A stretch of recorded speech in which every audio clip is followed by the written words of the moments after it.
Hey everybody, today we are debating whether or not there is evidence for Christianity, and we are starting right now.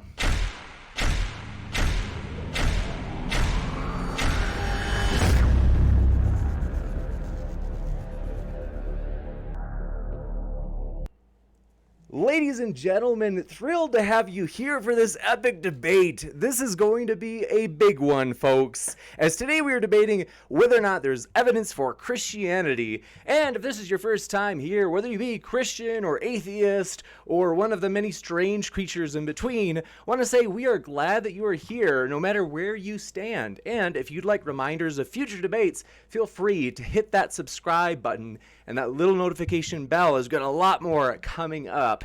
And want to say how excited we are as we have two, you could say, veteran debaters. These guys have been in the game a long time. They have crossed swords before, but a lot has changed since then. So it's going to be a very exciting debate today. I want to let you know both of their links are in the description. So if you're like, I like what I'm hearing, I want to hear more of that, you can find that link right down there. See, right in that little description box. So with that, this is going to be a completely open conversation. So full civil discourse, no time statements or anything like that. If you have a question, feel free to shoot that question into the live chat. I will pull that question out, and then we will compile it into a list that we will ask during the Q&A at the end. So with that, glad to have you here, everybody. And I suppose, given that, Matt, you'll be taking the affirmative, as everybody knows. So if you'd like to kind of like get the ball rolling in the discussion, the floor is yours. And thanks for being here, guys. Well, sure, no problem. Can you hear me okay? Absolutely. All right, just let people know I'm getting over a bad head cold. My voice is a little bit odd, and I'm coughing periodically. So, as I said before we started, I may hit the cough button or the mute button and then forget to put it back on or not do it right. But hopefully that won't happen. Is there evidence for Christianity? The answer is yes.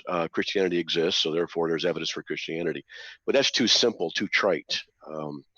I think what we really want to get it down to is the issue: is there sufficient intellectual evidence for the truth of Christianity? That would be something I think. Skylar's nodding his head.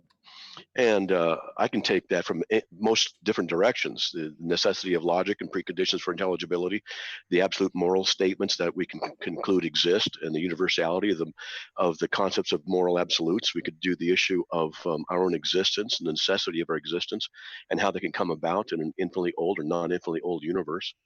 We could talk about the biblical records. We could talk about the issues of Christ and his resurrection. We talk about all kinds of stuff. And so each one is worthy of an examination. So I don't know if Skylar wants to jump in and pick a direction to go in.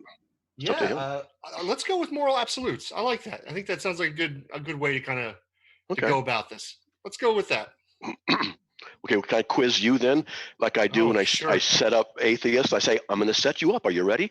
And they go ahead. Sounds good? All right. It sounds fantastic. All right. And by the way, if you're ever out here in the Boise area, let me know. I'll buy you a cup of coffee.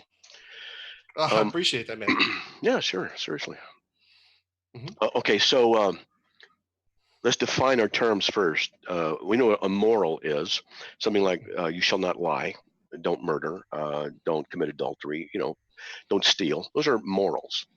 And ethics is how we apply morals. Now, are there moral absolutes? What's a moral absolute? A moral absolute would be a moral statement that is universally true, that is invariant. If we can establish that there are such things like that, then we would have the issue of moral absolutes. We can get into that in a little bit.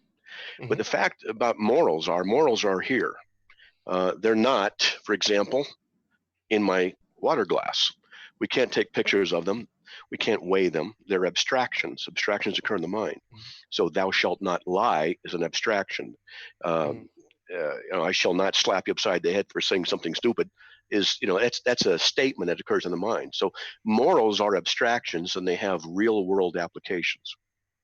If there's a moral absolute, the implication is that there is an absolute mind behind a moral absolute. And we can talk about that, that's the implication. So if that's the case, then since I'm never going to argue for any other worldview other than the Christian worldview, because all other worldviews cannot be true, that's another topic, then that would be support for the universality of the laws of law, of the moral absolutes, which would then imply the universal mind behind them hence the Christian God. Now we can connect the dots between the Christian God and that. That's another little discussion. But that would be my basic argument.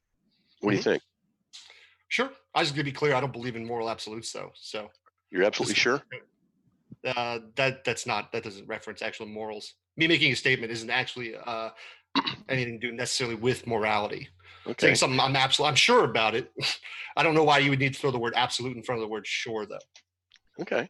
So there are no absolute moral truths. No. Well, when it comes to morality, and I don't know what absolute would need to be thrown in front of truth either. There's just truths. Well, you got different kinds of truths. You can have 2 + 2 = 4. It's a mathematical truth. You can have I love my wife more than I love you. Sorry. Sure. Let's stick with moral truths, though. I think since we're talking about absolute morals, let's stick with morals. Right. So if we could find a moral truth that's universal and absolute, it means that it is invariant and applies to everyone all the time, then we have one. Sure. You're not going to find that, though. Okay. So would you agree with me that statements are either true or false? No, sometimes statements are opinions. Okay, so I like red better than green. Is that true? It is true for me. Well, yeah, but that's not an opinion. Like you're stating your opinion, but what you're asking for is the truth matter, whether it's true that red is your favorite color or red is better than green. But it's true. Yes, what's true is the fact that you believe that what's true is the fact of your opinion. Right. So if I said my opinion is Die Hard is the best movie ever, it would be true that my opinion is Die Hard is the best movie ever. Right. It doesn't mean that Die Hard is the best movie ever, because that's an opinion. Well, we'd have to have a standard of what the best movie is. We could probably arrive at a conclusion at that point and then find out if the statement's either true or false. It's called the law of excluded middle. You know what that is, right? I do, but opinions, it isn't either or. It could be true, false, or it could be an opinion. So it's not either or in that situation. Okay. So then let me ask you a question. Is this true or false? Excuse me. Maybe there's a text thing I can paste it in here. There we go. All right, here we go. Sorry, I got to clear my throat. I could read it for everybody if that's okay. The statement that Matt Slick has written is it always wrong for anyone to torture babies to death merely for one's personal pleasure? So once again, I don't believe in absolutes. Now, I think it's morally wrong to torture babies for pleasure, but that statement doesn't work for me because I don't believe in absolutes. So if you don't believe in moral absolutes, then the statement is not true. The statement... this is an opinion. Like this, it would depend on who's saying the statement. So if I were saying, if it was coming from me, if I said, "Hey, this is Skylar," it's always wrong for anyone to torture a baby merely for one's pleasure. That would be me stating my opinion. So this is not a true or false statement. This is an opinion. What you have up here. Is your opinion that it is always wrong for anyone to torture babies? Is it your opinion that is true or not true? Is it okay? Are you referring to my morality when you ask that question? I'm just asking you. In your opinion, no. Well, listen. We're not going to get into it because I don't believe in absolute morals. Now, if you can demonstrate absolute morals exist, you shouldn't have to ask me questions to make that demonstration. Because even if I got it wrong, let's say I misspoke or I said the wrong thing, that doesn't prove that absolute morality actually exists. So my statements on the matter are irrelevant to the actual existence of absolute morals. You'll see what I'm doing here in a minute. No, I understand what you're doing. I've talked to you about this before. Okay. So do you agree with the statement or you disagree with the statement? The statement is an opinion. The statement is an opinion. Now, if you're asking, Matt, it is my opinion that it is wrong to torture babies for personal pleasure under my subjective moral. The statement is not, you didn't answer my question. It is always wrong. Opinion. The statement's an opinion, Matt. I'm sorry. You're trying to put this as if this is a moral fact. You have to demonstrate that it is absolutely wrong to torture babies for pleasure. Okay. The statement I put there, it is always wrong for anyone. Would you agree it is always wrong for anyone is a universal application? Sure, but having a universal application within a sentence doesn't get you to absolute morals. So it's a universal application. So I'm asking you for your opinion about that. verse about that. About the verse? About your statement. I don't have an opinion about the statement. You don't have an opinion? So in other words, let me get this straight. You don't know if it's good or bad to torture babies to death merely for their personal pleasure. Under what standard are you asking me to? I'm asking you. No, I'm asking you. So if you ask me a question, I need to know the standard that you're appealing to. What standard? So it's an opinion. How can you have a standard with an opinion? It's what you said. I'm asking you for your opinion about that statement. Matt, you're asking, I'm sorry, I'm trying to understand your question. Maybe you're not being clear, but you're asking, so are you asking me what my moral position is? Is that just yes or no? Are you asking my moral position? I'm asking you, what is your opinion about the statement? Do you agree with it or not agree with it? That's my question. Well, obviously, okay, so if I were to say, well, I can't speak for other people's morals, Matt. So is it absolutely wrong for other people to do it? There are obviously sick individuals who believe that it's not absolutely wrong. So if by definition, what your definition of absolute was that it's universal, right? Therefore, some people believe it is, that it's not morally incorrect. So therefore, it can't be absolute. But let me ask you the question back. Let's just change the sentence just a little bit, Matt. Let's just change it just a tad bit. No, not yet. No. I think to be fair. No, not yet, because you're avoiding the issue. I'm not going to let you get out of it. No. You keep interrupting me. I'm trying to get you to stand your ground. This is what the statement is. I'm asking you for your opinion on that statement, not something else I wrote, but that statement. Do you agree or do you disagree with that statement that it is always wrong for anyone to torture babies to death merely for one's personal pleasure? You got to get out of this one way or another. It's either to interrupt me and change the topic, but I'm not going to let you do that. Do you agree or you disagree with the statement? In what sense do you want my opinion on it? I want you to be honest. That's a sense. Do you agree with it or you not agree with it? Okay, I don't know what you're asking me to comment on, because if you're asking me, do I think it's wrong for people to hurt children? I'm going to say yes, but my opinions on whether people should hurt children is completely relevant to morals being absolute. I'm just asking you a simple question. Is it your opinion that the statement's true? And I've answered the question 3 times. I'm sorry if you don't understand it. Okay, then let's do this. Let's do this. So here's the question. Answer with a yes or a no. Is it your opinion that the statement is true? It is always wrong for anyone to torture a baby to death merely for one's personal pleasure. In your opinion, is that true or not true? That statement is an opinion. What you're reading is an opinion. It's not a true or false question. You're stuck. No. Okay. So let's change this. So now No. I'm going to tell you why you're stuck. Matt, hold on. I'm not going. I'm not doing this. Moderation, brother. We need to have moderation, because if it's not. You don't get to control the conversation, Matt. You're trying to.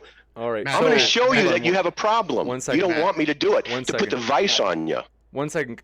Just to be sure that I think some people, and I think I can see kind of like where this ties back to the topic of evidence for Christianity, but people in the chat are asking, so to let you guys put it in your own words, they were asking, like, in particular, how would this fit within the kind of context of evidence for Christianity in terms of objective moral values? I'm okay if you guys keep going with it, because I think I see the connection, but if you want to explain to the audience, just as I think some people are a little bit well, I'm not too concerned with that. I think that let's stick to it, right? So Here's the deal.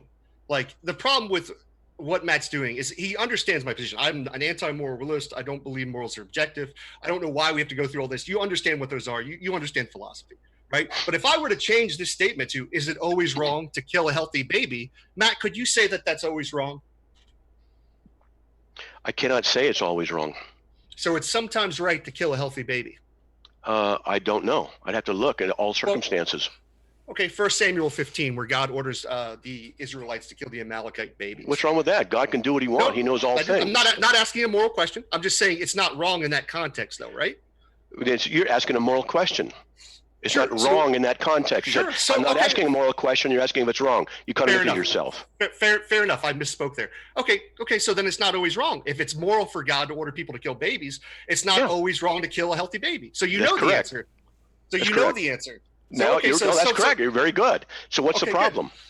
Oh, no, it's not a problem. I just wanted to state for the audience what you believe, and that's that it's sometimes okay to kill healthy babies. Yeah, it is. If God so instructs that people do that, because in the context of 1 Samuel 15, which I don't know if you know the context of the Canaanites. I do. And the Moloch god, and what they were doing was sacrificing the newborn babies on the altar to Moloch, the pagan god. They're burning them alive. And God had warned the Canaanite people for about 400 years. Stop it, stop it, stop it. And so he had them wiped out. So God had all of them destroyed. Now, let me ask you a question. That's not actually what the Bible says the reason for the killing the Amalekite children were. You're incorrect. So if God is going to take those babies home, then they won't be raised as a pagan and won't go to hell because they'll be saved right then. So now we're back on the topic. What I want to ask you, Matt, you were incorrect in what you just said. That wasn't the reason why he told to kill the Amalekite children, everybody in the Amalekites. It was because of what they did to Canaanites. Sorry, it was Amalekites. Yeah. Sorry. But even if it's Canaanites, that isn't the reason why he told them to kill the Amalekite children. Well, what's your problem with it? I just want to be clear that you were incorrect in what you were saying, just for the audience, because I don't want people to misunderstand. 2 things. Yeah. One, if you're a moral realist, right? It's an irrelevant issue to you. All you're trying to do at this point is just raise an objection to something that you want me to get trapped in, which hasn't worked, to make me look bad in front of everybody else. But from your perspective, it's an irrelevant argument to begin with. Back to the issue that I raised, which you're trying to weasel out of. It is always wrong for anyone to torture babies to death merely for one's personal pleasure. I asked you, do you agree with it or do you not agree with it? I asked for your opinion. Since you won't give me the opinion, let me tell you. If it's yes, or it can be no. Don't be dishonest. It's no, it's not a yes, because what that statement is. So if you ask me, is it always wrong for anyone to kill babies? I gave you an answer by saying, well, it's not absolutely wrong because there are people who think it's okay to torture and kill babies. So your definition of absolute was it's universal. Everybody follows it. So by definition, if there are people who believe that it is okay to kill babies for their own pleasure, it's not absolute. So then that statement would be incorrect. So that statement's incorrect. Okay, so what you're saying then is that it's incorrect that the moral absolute is not a moral absolute. You're saying it is that there are instances when it's okay to torture babies to death merely for one's personal pleasure. Not for me. I'm going to just take a card from your deck and say, hey, everybody, I want you to hear what he is saying, that there are instances when it's okay to torture babies to death merely for their personal pleasure. That you think that's okay from your moral relativistic worldview. Okay, so let me answer that real quick. So once again, I don't know what this is a surprise for someone who's an anti-moral realist. You should probably understand this. I think the audience understands this too. We don't believe in absolute morals. So when you ask me, is something absolutely wrong? Of course, I don't believe it's absolutely wrong because I don't believe absolute morals exist. Now, this is what you're trying to do is hold me to a standard you can't demonstrate to exist. So you can do this all you want and be like, oh, I'm pointing at you. You don't believe it's absolutely wrong. You don't believe it's absolutely wrong. But when I do the same thing, Matt, I can do the same thing back to you. That was why I did it, to show you. You can use an example of killing babies. I can use an example of killing babies. And it sounds just as horrendous. Also, admit it does sound horrendous, your position. Very interesting. Yeah, it's my opinion that it sounds horrendous. Yeah, I have opinions. Okay, so I'm trying to show you that you're an atheist, right? I'm agnostic. Okay, so you're functionally an atheist since you don't have God as an explanatory function. I don't know what that means. What does that mean to be functionally atheist? I was explaining it. You don't have God as part of your explanatory power in your issues of what you discuss, what you explain, what you learn about. I don't know how that's relevant, not having a way. I'm just I don't determining. See how that's relevance. I don't know what the relevance of that is. Because everyone has presuppositions and a worldview based on which their presuppositions are derived. If you're an agnostic, you're not going to have God as a presupposition in order to explain various things. Of course. So then it's very relevant. And if you don't believe in a God, you cannot believe in moral relativism. You cannot, well, you had to believe in moral relativism, excuse me. You cannot believe in moral absolutes. Whether or not they exist isn't the issue. The issue is whether or not your worldview allows them to exist and your worldview does not. No, I don't believe in moral absolutes. Yep, we said that a couple times. Yeah. But your opinion is that it's moral absolutely true, that there are times when it's okay to kill babies merely for their personal pleasure. Whoa. Yes. That was not at all what I said. If you you believe it's okay to do it sometime. What? I don't say, whoa. Who are you asking, me and my moral system? Do I think it's okay to do it sometimes? Because that is not what I articulated. What I articulated to you, and let's be honest, Matt, was that there are people out there who think that it's morally correct to harm people for their own. But the definition that you gave of absolute was that it's universal, that everybody believes it. So if I can show you one example where one person actually believes that it's morally okay to torture a baby for their own pleasure, then it shows that it's not absolute, Matt. This is just basic logic. I asked you about your opinion. Opinion of what? My personal moral opinion? Yes, the statement is an opinion. The statement is an opinion. The statement is a statement. And you can say it's an opinion or not opinion. You It's can say neither whatever you true want. or false. I asked you from your perspective, do you agree with it or do you not agree with it? And you said you Yes. disagree with it. I disagree with the statement. If you disagree, disagree, you're repeating yourself over and over. Can we move on? Like, I think everybody at this point in the audience has realized that I don't believe in absolute morals, that I don't believe it's absolutely wrong to torture a baby. Everyone is clear. What's your next point, Matt? the next point is you actually defend the idea and believe that there are times when it's okay, from your perspective, to torture babies to death. No, you are misrepresenting what I said. I should be able to finish. Matt, then don't misrepresent me, Matt. Don't say that in my opinion, I think there are times. No, it is a fact that there are times, that there are people who believe that it is okay to harm a baby for their own personal pleasure. That is a fact that people believe that. So it's not my opinion. My opinion is when we're talking about the morality, the actual moral of the issue. So let's get that straight, Matt. And don't try to misrepresent me, man. I'm trying to be nice and friendly, but that's low. That's a low blow, bro. You can stop your conflation right now. It's not an issue about opinion of others. I'm asking you about you specifically. What is your opinion about the validity of the statement? You think the statement's invalid, right? Correct. Okay. I think. Well, no. I think morals aren't absolutely. Here, my opinion on the statement is that morals aren't absolute, so the statement is incorrect. So it's not always wrong. So yes, the statement is So then, if it's not always wrong, then there are times when it's right. Yes, because there are people who think that it's more Matt. Because there are people who think that it is morally correct to do that action. I asked about your opinion. No. That's a fact that there are people who think that. You don't think there's any human being that has ever thought that it was okay to torture a baby for their own pleasure. I'm not Hitler talking used about to that. do shit like that. Okay, so if somebody thinks that it's moral, then it's not universal, Matt. That is by definition. Come on, brother. You could do better than this. Okay. Please, you don't be condescending, okay? You said that it's wrong. The statement's wrong. It's a moral statement. It's a moral statement. It is always wrong to do this one thing. And you're saying it's not a true statement. If it's not a true statement, that means that there are instances when it's morally okay to do that. You just said there could be. Explain where it was. I'm trying to explain. You said. I know, but I've explained where it was morally okay, and you just keep. Please let me finish. Please let me finish. I mean, Matt, just stop repeating yourself. That's all I'm asking. You're repeating yourself. Hey, Jim, over and over again. I'm making my case. He keeps interrupting me. I got him against the wall. He does not want to be cornered. I just need a little, get a moderate, okay? Go ahead, buddy. This is serious. I asked you, not others, about your opinion of others. I asked about what others might think. That's not what my question was. My question was, do you believe the statement's true? You said no, it's invalid, which means logically, since you believe it's invalid, there's 2 points here. One, it means that you think it's okay to torture babies to death under certain conditions, merely for one's personal pleasure. You're advocating that. And second, you're a moral realist, which means there are no moral absolutes, yet you said the statement is morally wrong, which implies that you're contradicting yourself because you're saying it is a moral statement. It is absolute. The statement is factually incorrect. Not all people believe that it's wrong to torture babies for their own pleasure. The statement is not about what people believe. Well, morals come from people's beliefs, from their own moral systems, Matt. That's another topic. Unless you can demonstrate absolute morals exist, which you haven't been able to do to any conversation I've ever had with you, you've not been able to do it. I've talked to you like 4 or 5 times, and every time you do the same kind of like slickisms, basically, where you repeat a script. Why do you think that I know what you're going to say here? You've said the same thing over and over again. So this statement is not factually correct. Not all people. You defined absolute as being universal. If there are people who don't believe that it's morally immoral to do that, therefore it is an absolute. So the statement is factually correct.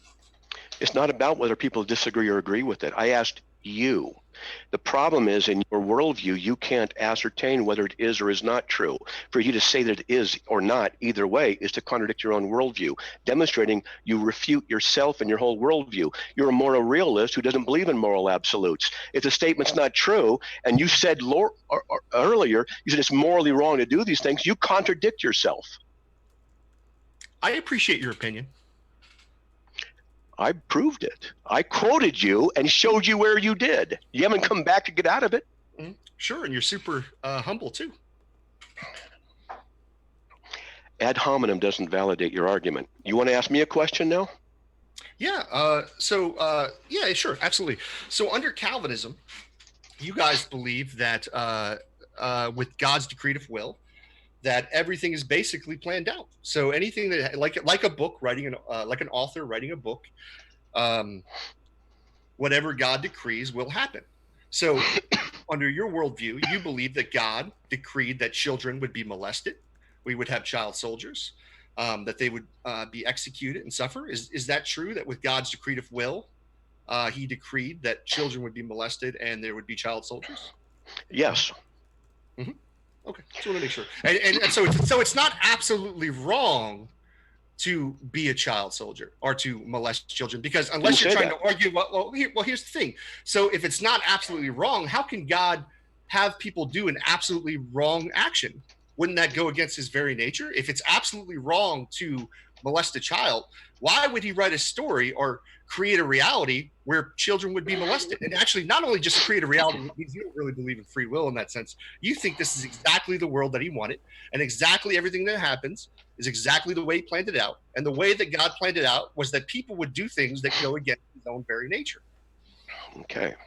So you brought up Calvinism. Do you understand Calvinism? Sure, to a degree.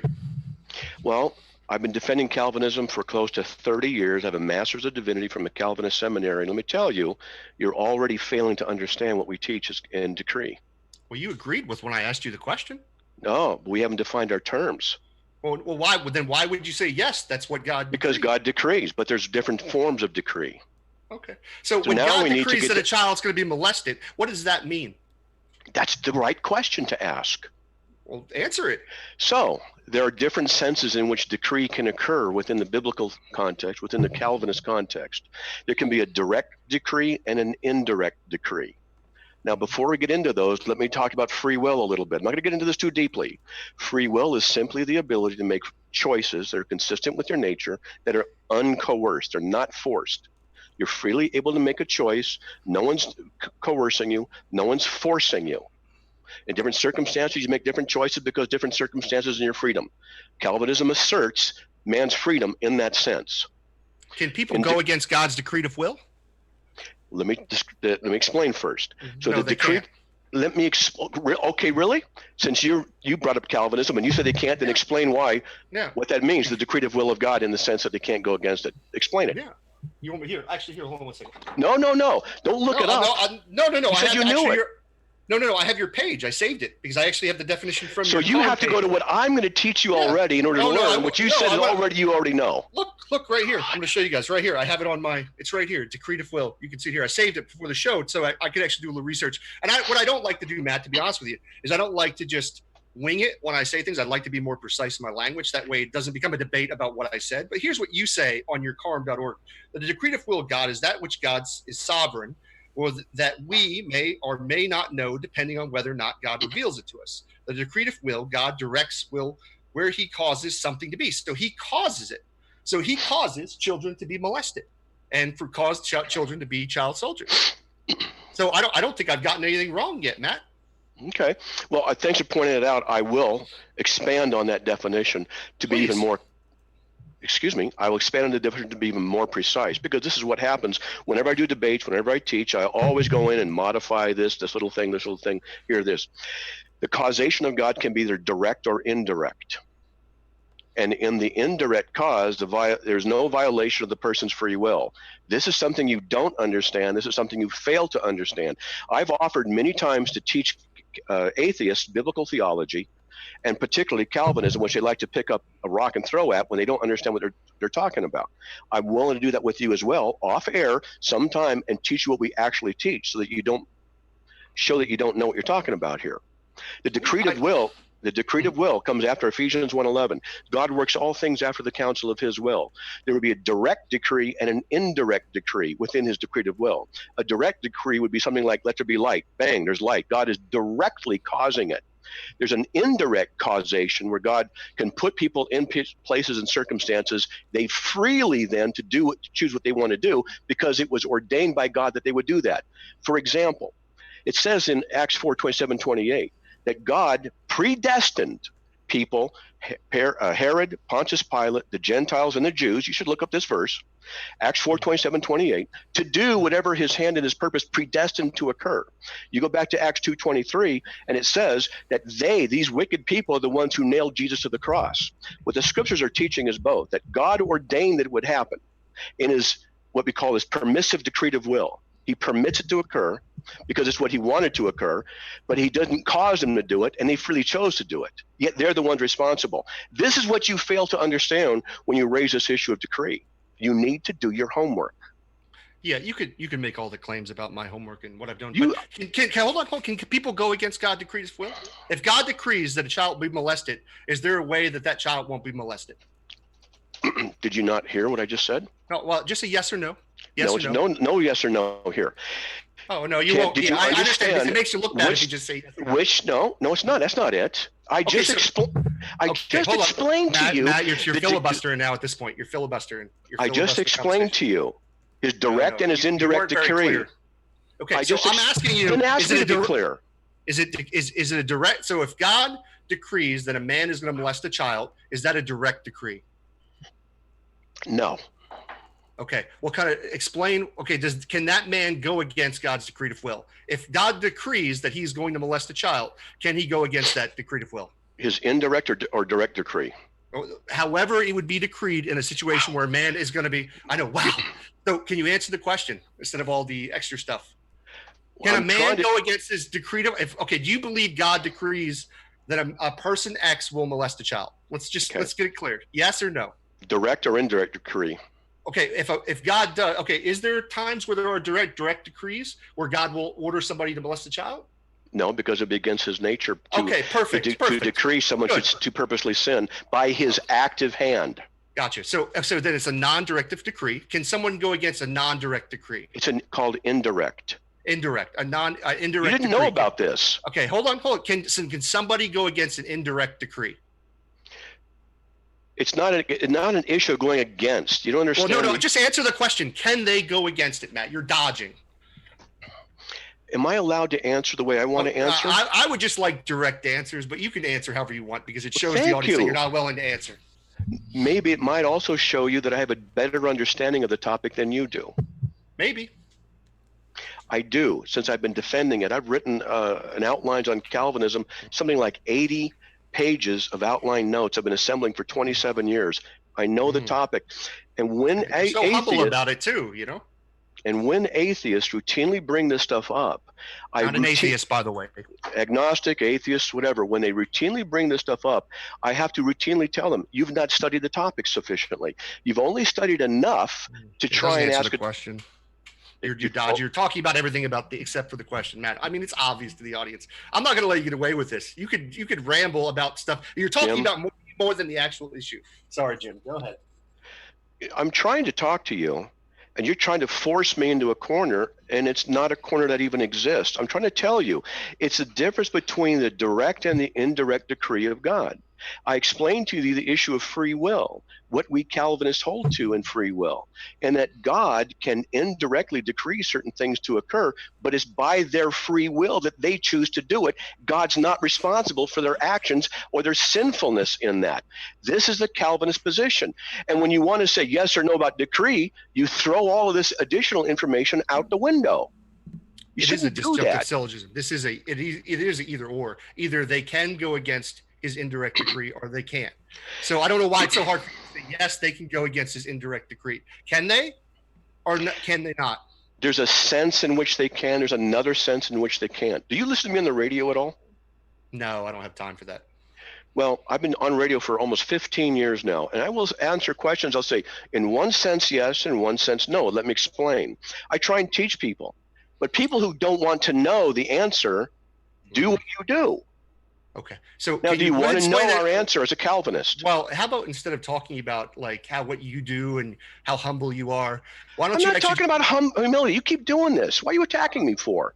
Well, because I mean, you're just boasting about yourself over and over again. I'm trying to tell you, I'm qualified to give you an answer. Listen, people. So whenever somebody has to tell you how qualified they are, tell you how good they are at something, it usually shows they're not really that good at it or qualified in the first place. What qualifications have you got to argue? Let's forget boasting. What standard? Let's hear your boasting. What do you Let's hear. mean? Give me Why? any No, I'm not standard, going to do that. No, anything no, about I'm what you not can do. Yeah. First of all, Matt, I'm not you. the boaster. Now, notice, folks, notice the difficulty arises. He's got to attack the person. Now, let's get back on topic. There's a direct decree and an indirect decree. I've just taught you twice what they are. Can you repeat them back to me so I know if you understand them? You actually didn't articulate the difference in between the indirect and you told me there are differences, that there are two different things, but you didn't actually articulate how somebody through an indirect decree could go against that indirect decree. You just said that there's a way that it could happen, but you didn't actually articulate how that could happen. You're just being argumentative. Okay. You don't want, in my opinion, you don't want to look bad, so you're going to fight me at every single point. I've asked you specifics. Define direct and define indirect decree. I've already given you definitions. You're the one who brought up decree. You're the one who attacked my Calvinism. You need to study what it is you want to attack. You don't understand it. So I'm asking you now, after 2 times I've defined it to you, please define direct and indirect decree.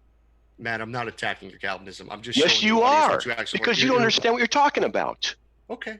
I mean, that's just an homonym. That's not really an argument. No, okay. You don't understand what you're talking about. You don't. Because if you did, you wouldn't have brought that up, because you don't understand what an indirect decree is related to the direct decree. That's not an argument, what you're saying. You're just telling me I don't know something. Can we get back to the actual evidence for Christianity? Maybe we should move to the next step so we can actually get back to I'm glad you backed out of that one. Go to the next point. Ask me something else. No, I'll let the audience decide. No, listen, you're the one trying to make the audience, that's subjectivism. Let's to get back to for sure get back to Christianity, like the evidence for Christianity. I know that you probably each have responses in the barrel ready to fire, but redirecting back just to be sure that going to hammer away at that central part. That's fair. Well, Matt, you're the one making the positive claim that there's evidence for Christianity. So if you have evidence you want to provide, you were going to go with the moral argument. Obviously, that's not working very well for you. It worked fine. It worked great. It shows that your worldview can't answer the question. You contradict yourself. That served me very well. Sure. Why don't we go with the resurrection of Christ? Let's go to the resurrection of Christ. Oh, okay. That's fair enough. Let's go to the resurrection. There's your evidence of Christianity. If the resurrection's false, Christianity is false.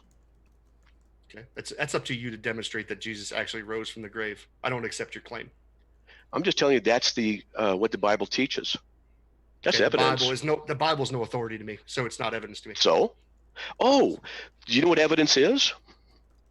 You can tell me what your idea of evidence is. Okay. Evidence is an abstraction. It's a concept. It's a philosophical approach to something. Do you know that? Why should I accept that definition? I'll show you. Okay? Please. Evidence is an abstraction. It occurs in the mind. If there's footsteps outside of your window, I don't know what state do you live in? I live in sunny Florida, Orlando. All right, I'm in Idaho. So if I said to you, hey, look outside, and there happen to be some footprints outside your window, is that evidence that I love my wife? You might look at me and say, what are you talking about? There's no connection. If I said, well, there's footsteps outside your window, that's evidence that someone was at your window looking inside, now it makes sense. Sure. We have a physical phenomena. It relates to the parameter in which we want to set that phenomena or that event to determine whether or not it's evidence in relationship to what we're looking for. So your parameter is your worldview, the necessities that you have. What you do is you just dismiss the idea of Christ's resurrection as recorded by the eyewitnesses in the New Testament. You just dismiss it. Well, you haven't provided any argument or evidence yet. In fact, go ahead and do that. My kids call me. I'm going to hear it. I can hear it in there. So go ahead, start talking and give your argument. But you just telling me I'm dismissing something. You haven't provided an argument. That's why I dismissed it. I'll provide some argumentation in support of it. No, I want you to wait. Do your kid thing first, because I think that's more important. No. I can hear it. No. Go ahead, keep talking. I'll tell you if I can. I can hear it. Go ahead. All right. With that, well, I'll take this as a chance to say we are excited about a couple of things coming up. First, tomorrow we will have a debate as Fight the Flat Earth is joining us for the first time. That's going to be a really fun one, and he'll actually be debating not whether or not the Earth is flat, but whether or not it's a waste of time to debate whether or not the Earth is flat, as Science First is actually going to come on and challenge him, taking the position that it's a waste of time to debate the flat Earth. So that will be a big one. Hope to see you there tomorrow. All right, you ready? Mm-hmm. Yeah, I'm ready. Now I'm not boasting. I'm trying to tell you that I can read and I can determine things. I've taken 4.5 years of Greek at college and graduate school level. The New Testament's written in Koine Greek, all right? All right. So I can translate the New Testament Greek into the English. I'm rusty, but I can do it. And I can tell you that the Greek translated into the English, particularly the NASB Bible, very accurate, very good. I've also further done the studies. I don't have them off the top of my head, but you can go to Archaeological Review. You can do your research on the historicity of the New Testament documents, for example.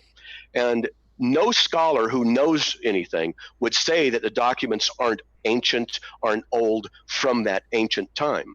And they are very, very old documents. Parchments, we have 6,000 supporting documents in Greek alone of copies of various parts that were distributed. And what people don't know is this, that, and this is all part of the answer, okay?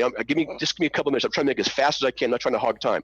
Take your time. We have in English alpha and numeric, A, B, C, 1, 2, 3. But in Greek writing, there's only one set of characters, alpha, beta, gamma, delta, and those are also 1, 2, 3, 4, and it goes on so that when you write letters, you're also writing numbers.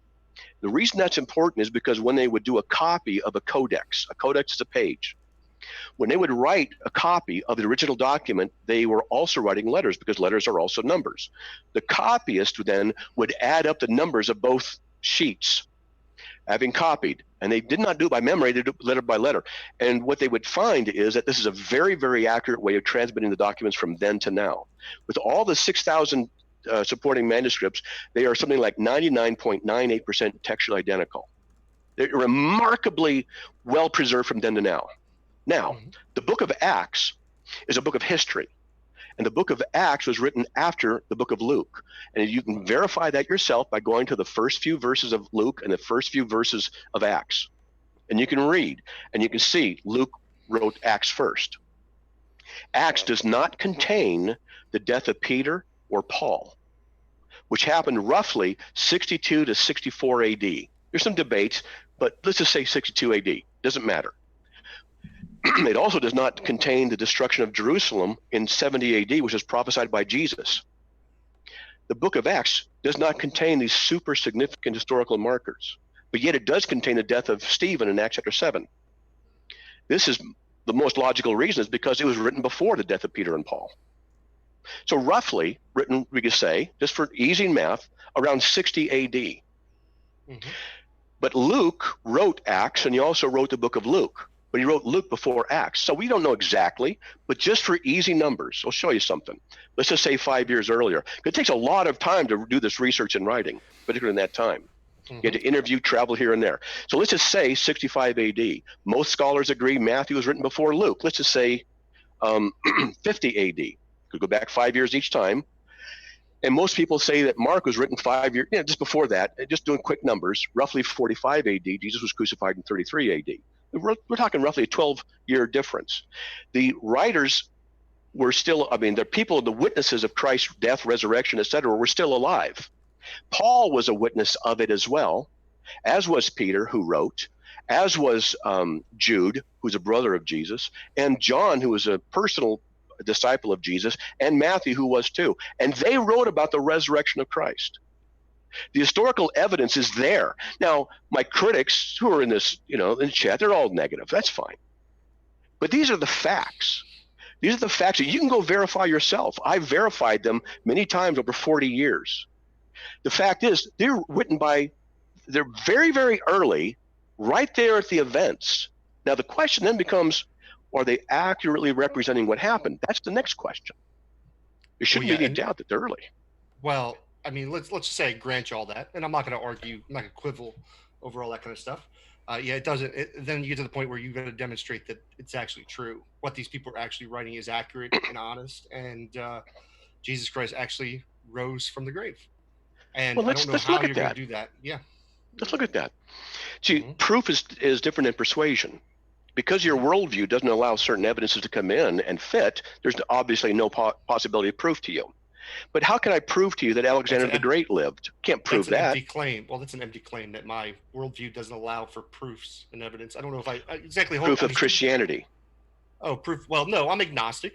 Listen, I would be happy if Christianity was true, and that would be awesome. If there's an afterlife and a heaven and Jesus was a real thing, like I like some of Jesus's message, to be honest with you. I like the things that he taught on the Sermon on the Mount. But that doesn't make it true just because I like what he said, what he had to say about things. Yeah, I agree. So I don't know how this is getting us to actually demonstrating that Jesus actually rose from the grave. So the eyewitnesses wrote. Now, Matthew, John, Paul, Peter, Jude were eyewitnesses. This is the claim of the documents written very early in the first century. Sure, but that doesn't actually mean that what they wrote is actually honest and true. They were Jews. Jews believed in the 10 Commandments, thou shalt not lie. Oh God. Listen, just because people believe in morals doesn't mean they actually follow them. Come on, this is really crappy logic. You as a Christian, are you saying you're perfect, you never sin, just because you believe in? Okay, well, so then these people also could, even though they believe something is sinful or untrue or moral, doesn't mean they have to follow it.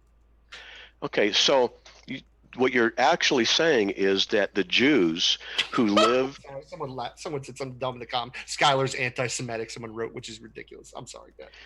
You're saying that the Jews who lived from day one in the Jewish households to believe the word of God, to have the ceremonies, to have the festivals, to remember Moses, to remember the flood, to remember Genesis, to remember their father Abraham, and this is part of their culture. It's what they did. This is the whole time. They've been persecuted. They had been assaulted. They'd been murdered as groups of people. This is their coherence people. And so they're holding on to the scriptures. And you're saying then that, hey, I got an idea, folks. Why don't we say that there was this guy named Jesus?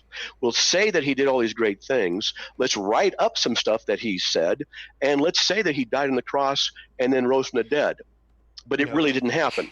So you're saying that the Jews then purposely got together and then colluded for a gigantic lie that could be falsified. No, I think it's far more complicated. You brought him up honesty. Hold on. Let me explain. Give me a moment to kind of respond to what you're saying here. You're straw manning. You don't actually completely understand my position and what my understanding and beliefs when it comes to scripture, things like that, historicity of it, things like that. But if you're claiming that these people are perfect and they aren't infallible, I mean, look at the story of Moses, where God literally rescued these people from the Egyptians, parted the Red Sea, and what happened when they got back? They ended up worshiping another god. So it seems odd, like, to make this kind of thing like, oh, you're giving all these reasons why they would never lie, or it would be completely, there's no reason to be dishonest. Well, listen, they saw God part the Red Sea, and then all of a sudden they get back to this camp, and now they're worshiping another god. So these people are fallible, and that's not my position. I think you've made a straw man of what I believe to be scriptures. I think people copied off each other with the scriptures, to be frank with you. But you're the onus is on you to prove that this is actually true what they're saying. And so far, you have not provided a reasonable amount of or a reasonable argument to show that this actually happened. You're basically appealing to what the Bible says, and I don't hold the Bible as authority. Yes, are there things about the Bible that are historic? Yes. Are there people that were existed? Yes. Are there cities that existed? Yes. But that doesn't mean the whole is true. So you misrepresented what I said. You said, if you say they're perfect, I never said they're perfect. I said they're brought up to believe that lying is a sin. I believe lying is a sin. I will not lie to you. I cannot lie to you. But you do sin every once in a while, and even though you were brought up, do you ever sin? Are you without sin? Yes, that's true. But we're talking about the issue of lying right now. Okay, so no, because it's about sin is the bigger picture. You're saying because someone was brought up not to sin, they won't do that sin. Lie is the specific example that you're using, but lying is just another example of a sin. And you're saying because someone was brought up to believe that this was immoral, therefore they won't do it. And that doesn't reasonably follow. You brought up the issue of their honesty, which deals with lying. I'm going off of what you said. So now you're trying to... I honestly understand. I understand that's what I said. Yes. Yeah, and I wrote down what you said. I take notes. You said it. I'm repeating what you said and going off what you said. That's all. And then you said that I said they were perfect. I'm not disagreeing that you're going off of what I'm saying. That's not the issue. But you're dodging the issue of what's going on here. I'm not dodging anything. I'm trying to focus. You're more focused on me and what I said, opposed to the issue with the issue at hand is that people And that's not just because someone knows that something is wrong doesn't mean that they won't do it. And that's your argument with lying. These people knew that lying was wrong, and you used the example of yourself. You said, hey, I know lying's wrong, so I won't do it. So I don't know what you expect me to think from that. I'm focused on you because I'm debating you. Obviously. Now, yeah, that's why I'm focusing on what you're saying. That's not the issue, man. The issue is I'm trying to lay the case out. Okay, you said that they're going to be basically colluding and lying, and I'm just responding to that. Then what you do is you kind of move the goalpost. Now prove it. Wait a minute, I can't prove anything. All I can give you is a preponderance of the evidence that exists, because your position would raise certain issues that have to be addressed. And is your position really realistic? Because I'm telling you that these guys were raised not to lie. They were raised to honor God, and to lie would be to dishonor God, and then to say that Jesus is God in flesh, as the Bible says, as they say, and I can quote you the references, would then be a blasphemous thing against the Ten Commandments. And to do this would mean that the Pharisees and the Sadducees at the time would want to kill them. And if the Pharisees didn't kill them, the Roman soldiers would want to kill them, because Rome was teaching what was called Caesaropapism at the time, emperor worship. Yeah. So what you're saying here is that these guys are getting together and they're going to say, hey, you know what? Let's just make it up. Let's lie about this. But you have to then explain why they would risk everything. Their families could be punished. Why they'd risk their children, who could be punished. I mean, you just went to go take care of your child. All right. Sure. And I'm a father too. I mean, you wouldn't ever do something like that to hurt your child. Or you'd protect other people's children as well. I'm sure you're that kind of guy. But you understand that Muslims and ISIS die for things that aren't true all the time. Yes, so it's not, that's another topic. So, yeah, well, it's the same thing. No, it's not. I'll tell you why. No, hold on. Let me finish then. You're trying to make this argument because of all these different things. There are reasons why they shouldn't lie or wouldn't lie. And people have misunderstandings about the world all the time and die for silly reasons. And you're straw man. Once again, you act as if you understand my complete position on Bible history, how the scriptures were written. You're creating a straw man that I have not even articulated. I'm not. I'm working with what you said. No, because I haven't said much about the historicity of the Bible and things like that. You've created a complete straw man based on what you believe. No, it's not a straw man. It is. What did I specifically say about the Bible? Acts was written, doesn't have the historical markers. Matthew was written before that. Luke was written before that. That's not. It's about my position, how I view the scriptures. How do you think I view those scriptures? That's the straw man. You already told me you don't believe that they're true. Yes. You think there's some good stuff in them, but you don't believe they're true. But you add all these extra details, like about how people are conspirators, like coming together to lie. It's a big conspiracy. Did I say anything like that? Did I say anything close to that? No, you didn't say. Yes, you did. Yes, you did. No, I just said that we don't know. When you said they were dishonest, that means they is a group that has to get together to be dishonest. The authors of the Bible, and it also it doesn't mean that necessarily there were all these different authors. Obviously, there are different. There's all types of views when it comes to scripture, and whether people obviously the people who actually witnessed Jesus didn't actually write the scriptures. These aren't the same people. These are things. Matthew wrote Matthew. John wrote John. Yeah, good luck justifying that and actually doing that. Well, you know what? The early church was right there, and they're the ones who knew, and they wrote, and that's what it was. No matter what I say, how would you verify see, that? There you go. No matter what I say, verify. I know. Everything I say is wrong. Everything you say is wrong. I didn't say everything you say is wrong. That's what you're I said everything you say you want to verify. Yes, I'm sorry that I'm asking you to back. I'm sorry that I'm asking you to back up your information with facts and evidence. I'm sorry that we're doing that. I am doing that in a debate. No, you're not. You're just claiming. All you're doing is asserting these people are being truthful. You're asserting exactly what happened. What would constitute a fact to you? You want me to give you a definition of a fact? Hold on. No, just tell me. I'm going to give you the definition. I don't like to do that. I don't sit there and give my own subjective definitions of words. I'd rather actually appeal while you look it up, let me clarify. A thing is known or proved to be true. Proof. What is proof for? Logic and mathematics. Proof to be true. Prove to be true. You need to prove. It needs to be proved to be true what you are arguing. How am I going to prove it? You can't. That's the point. Exactly. I can't prove it to you. Well, then you should switch. Switch your argumentation up and try to argue a different way. You should try to do the logical proof aspects. Whoa. If I have historical evidence, you're going to say it's not proof. Well, let me ask you: do you believe Socrates existed? I don't know if he existed. Do you believe Plato existed? I don't know if he existed. Do you believe Caesar Augustus existed? I don't know for a fact if these people existed. Do you What's your believe? point? Oh, wait, sorry. You've been giving enough You asked me, examples. I'll What's tell your you. point? I know, Here. but get to your point. You don't have to keep asking the question. I'm going to be Alexander the Great, did he exist? Hold on one sec. Just Yeah. here. Skylar, what you were saying, I just want to be sure we get to hear you. Yeah. Sorry to cut it. I know you didn't mean to cut him off, Matt. Just Oh. wanted to make sure we get equal time. So continuing to ask me if people existed. Like, I'll be honest with you, I don't know these things for facts if these people existed. You should ask somebody who studies history if those people actually existed. I would say with Alexander the Great, there's probably much more evidence for it. It seems like that. But have I done a thorough study into whether Alexander the Great existed? No.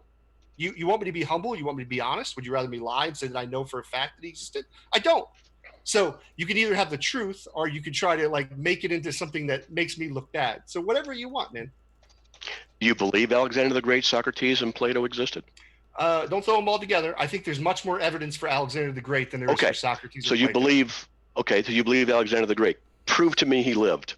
Go ahead, prove it. Well, no, listen, I'm not, my goal isn't to try to prove, like I said, I said I believe it based on some of the stuff that's gone through history, but I'm not going to, the debate tonight is not whether Alexander the Great existed. Why are you trying to make this about something that is not what the debate topic is? It's your burden of proof to show that Christianity is true. Simple. If you require of me from historical event proof, I can ask the same thing of you. Sure. Unless you have a double standard. Unless you have a double standard. I'm not making a definitive claim. I'm not making a definitive claim that you just Alexander said the Great, you believe that he existed. No. But no, there's a difference between saying I believe something. Because it's like I believe my wife's not cheating on me.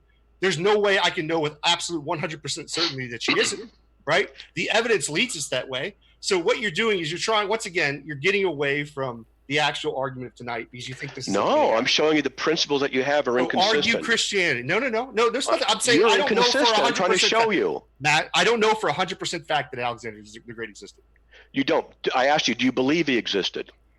Believing in something and knowing it to be a fact. I just asked if you believe. I understand, but I'm trying to explain the difference, right? Do you understand the difference? You mean like indirect and direct? I can believe the difference. I can believe something exists. It doesn't mean I necessarily know it as a fact. Like I can state a fact, like I know that I'm not your Christian God. I know that as a fact that is not the case. But I don't know 100% that Alexander the Great existed. I haven't done the research, the study, or any of that things, to be honest. Do you believe he existed? It's like you don't even listen to me. I do. Not 100%, you said. I just asked you if you believed. Okay. Well, I've articulated, so you can move on. So I'm not if it's okay for you, because you're stuck. If you require of me what you're not going to, if you're not going to require of me what you're going to require of yourself also, and vice versa, then who's the one who's not humble? You have a double standard here. I haven't boasted about myself once in this whole conversation. You've boasted about yourself many times. Well, you know what? If I give my credentials to try and demonstrate that I know what I'm talking about, particularly in Calvinism, you should at least understand that I'm telling you the truth. You don't understand what you criticize when it comes to Calvinism. Isn't that just an appeal to authority when you're appealing to your own self? That you're like, well, I'm an authority on this because I've studied this. No. Don't try and attack me and make yourself feel better or look better. It's not going to work. That's what it is. That's not what it is. Yourself as if you're I have the credentials to be able to tell you what Christianity is, what Calvinism is. You don't. So you claim. Listen, I have a guy named Dr. Josh Bowen who can read Aramaic, Hebrew, Greek, has a master's of divinity, has a PhD in Assyriology. He would disagree with you on all these facts. So just really? Yes, absolutely. How do you know? Because we had actually him and I about on everything, right? Would you like me to explain to you? You want to interrupt me? I can explain to you because actually before we came on the show, we were actually doing a pre-show and we were watching a previous conversation that you and I had, and we were actually going over some of this stuff. So yes, I know that he would disagree, and I'm happy to have you on the show to have a conversation with him. He would love to talk to you. What do you want to talk about? We could talk about scriptural criticism, some of the things that you were arguing for. I would love to do that. Absolutely. Textual criticism. I'm not an expert in textual criticism. Is he? I believe so. I don't know. Well, then we have to get. I know. Here's what I know. I know he could read Hebrew. I know he could read Greek. I know he could read Aramaic. He's got a PhD in Assyriology. He's got a master's of divinity. What's Assyriology? You don't know? What's Assyriology? It's a study of the ancient Near East. Assyriology. Interesting. Okay.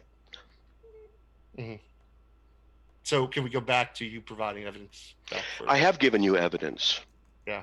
And then you say, I want proof, and I'm trying to show you that you're inconsistent in what you require of yourself versus what you require of me.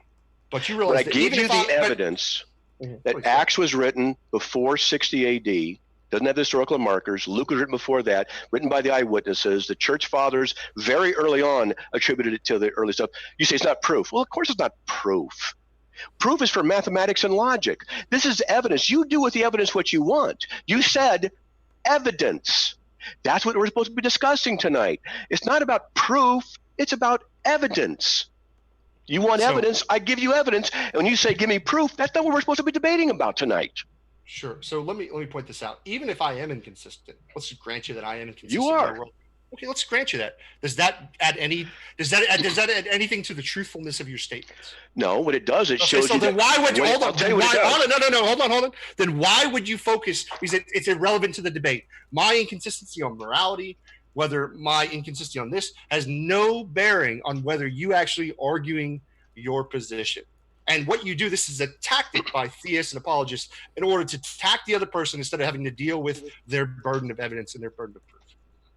It shows the inconsistency of your position in that when I give you the evidence, you automatically reject it. But you don't reject it in other venues because you will accept those. It shows your inconsistency and your lack of objectivity when it comes to our debate at hand. That's why it's relevant. I appreciate your opinion. What do you The want to go resurrection of Jesus Christ by the eyewitness recorded and accurately represented, accurately transmitted from then to now. You have to be able to say that it did not happen. The resurrection of Christ is the most important event in history. That combined with the crucifixion. This guy rose from the dead. And you have to explain, you said something earlier, Christianity is based, people die for what they believe. Muslims do. Yes, they die for what they believe. Atheists die for what they believe. Homosexuals die for what they believe. Everybody died for what they believe. These early Christians we're talking about didn't die for just simply what they believe, but what they saw. They said they saw it. That's different. It's different than what a Muslim might do today, who has this irrational belief in Islam and the Quran. What we're talking about here is the early documents as evidence for Christianity, written very early on. That is evidence for Christianity, and it is very early. And you have to explain, if these guys are colluding and dishonest, as you said, they're dishonest, then they're risking their lives, they're risking their families, they're risking everything. For what? A lie that can be demonstrated not to be true by the other people around them? I said that was a possibility. I didn't say it was actually the case that these people were lying. Okay, then there's lots of possibility. Give me another one then. Okay, give me another one why it's not true. Listen, my job is not to prove that Christianity, the evidence of Christianity is true. That is your job. Stop trying to shift the burden over that's to me. not true. The job is there evidence? I'm presenting evidence. That's my job. I don't count what you say as evidence. The Bible is no authority. I do not accept your evidence. What are we talking about? No matter what I do, that's not evidence. No matter what I say, it's not evidence. That's why I thought the moral argument was actually much more productive. But we can talk about this. The logic stuff would probably be pretty interesting too. How about this? Mm-hmm. Do you know what gematria is? I don't. Please explain it to me. Words have mathematical values. Okay? Okay. Because words in Greek are also numbers. Now, the account of the birth of Matthew, a birth of Jesus in the book of Matthew. Now, 7's a very significant number, right? I've heard that, yeah. Oh, it is. Did you know that in the section of Scripture of Matthew 1, 18 through 25, now, tell me if this is not very good evidence for the inspiration of the book of Matthew. Inspiration, beyond man's ability. When you look at the Greek, and you take each Greek letter, you put it into a number, just equivalent, you find out that the number of words in the pericope, a pericope is a section of Scripture, it's 161, which is 23 times 7. No big deal. The number of letters is 128 times 7. In other words, it's divisible by 7 exactly. Each one of these I'm going to tell you now is exactly by 7. Now, I tried doing this. I'm a smart guy. I tried doing this. I got like 3 sentences in. I couldn't go any further. I tried to mimic something like this. I couldn't do it. The number of words in the pericope divisible by 7 exactly. The number of letters by 7 exactly. Of the 161 words that occur in 105 forms, that has to do with Greek structure, is exactly by 7. Of those 105 forms, the number of verbs divisible exactly by 7. The gematria, the mathematical equivalence of those words, is a value of those 161 words, all of them added up, is exactly divisible by 7. The gematria value of all the letters is also divisible by 7 exactly. The 6 Greek words found nowhere. There are 6 Greek words found there that occur right there in those verses that aren't found anywhere in the Gospel of Matthew. Just 6 words, right that little section. Those 6 words, the gematria, divisible by 7. The total letters of those 6 words is 56, which is 8 times 7. The number of proper names in that pericope, divisible by 7. The number of letters in those names, divisible by 7. Emmanuel occurs nowhere else in the New Testament. Only right there. It's called a hapax legomena. It's gematria, divisible by 7. When speaking to Joseph, the number of words the angel uses is exactly divisible by 7. The gematria of the 77 words that are there is divisible by 7 exactly. Can you explain how that's possible? I don't know what the argument is here. You're just telling me how the scripture is written. What's the conclusion? It's impossible for a mere human to do that. Absolutely not. Listen. Go ahead and do it. Yeah, no. If people wrote in Greek in numbers, obviously they knew how to write within numbers. So it'd be like the same kind of thing like Shakespeare. He wrote what's a pentabular? I forgot how the exact term is. But there was a particular way that Shakespeare wrote. I don't know what your conclusion is. So you have a number-based system based on particular words that add up to a certain number. I don't know what your overall conclusion is. Mere human being can't do that. Here's another one. Okay, how would this you is for the viewers. That? How would you demonstrate that a human being couldn't do that? Because the mathematics are far, far, far too complex. Are you telling me that people were not as smart back then, that they couldn't do math back then? Try it. I mean, dude, try it. I mean, I believe algebra came from the Middle East. Try it. From Iraq. Listen, just because I can't do something doesn't mean that somebody else can't do something. All the listeners, try it. Try it. Here's another one. I don't think people even understand what you're asking them to do. Like this is just an assertion. You're just claiming that people can't do it. You don't have a way to demonstrate that people can't do this. All I'm saying is, try it. At least I try things. I try. Sure, dude. Okay, so it's complicated. So what? It's so complicated that it's beyond our normal ability to do these things. Okay, you would need to demonstrate that is impossible. And you're not going to be able to. I didn't say. I said it was beyond our normal ability. I didn't say impossible, okay, did I? Okay, well then if people can do it, then it's I don't know what your argument is. There it is. I got this on the screen. You guys can see it. For those who are viewing, you can take a look at this and you can check this stuff out. And you can see, you want to even try to do something like this. How does this work? This is so complex. It's so incredibly complex to perfection. You try and make a paragraph with 7 that's divisible by 7 letters, the total number of words divisible by 7, and make the same paragraph has exactly 7 words divisible by 7. The number of letters divisible by 7. The number of vowels that start. Words that start with a vowel divisible by 7. Start with a consonant by 7. The syllables by 7. You start doing this down like this over and over and over, pretty soon you're going to just give up because it's far, far too complex. This goes on and on and on. You want evidence, but here's a problem. The problem isn't the evidence. The problem is your worldview. Your worldview does not allow this to be considered evidence. No matter what I give you, it can't be considered evidence. I could go to this right here.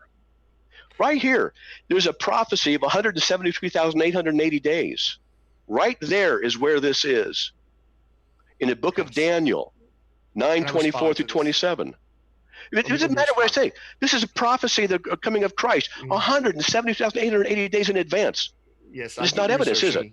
I get your assertion. There it is. Take a look.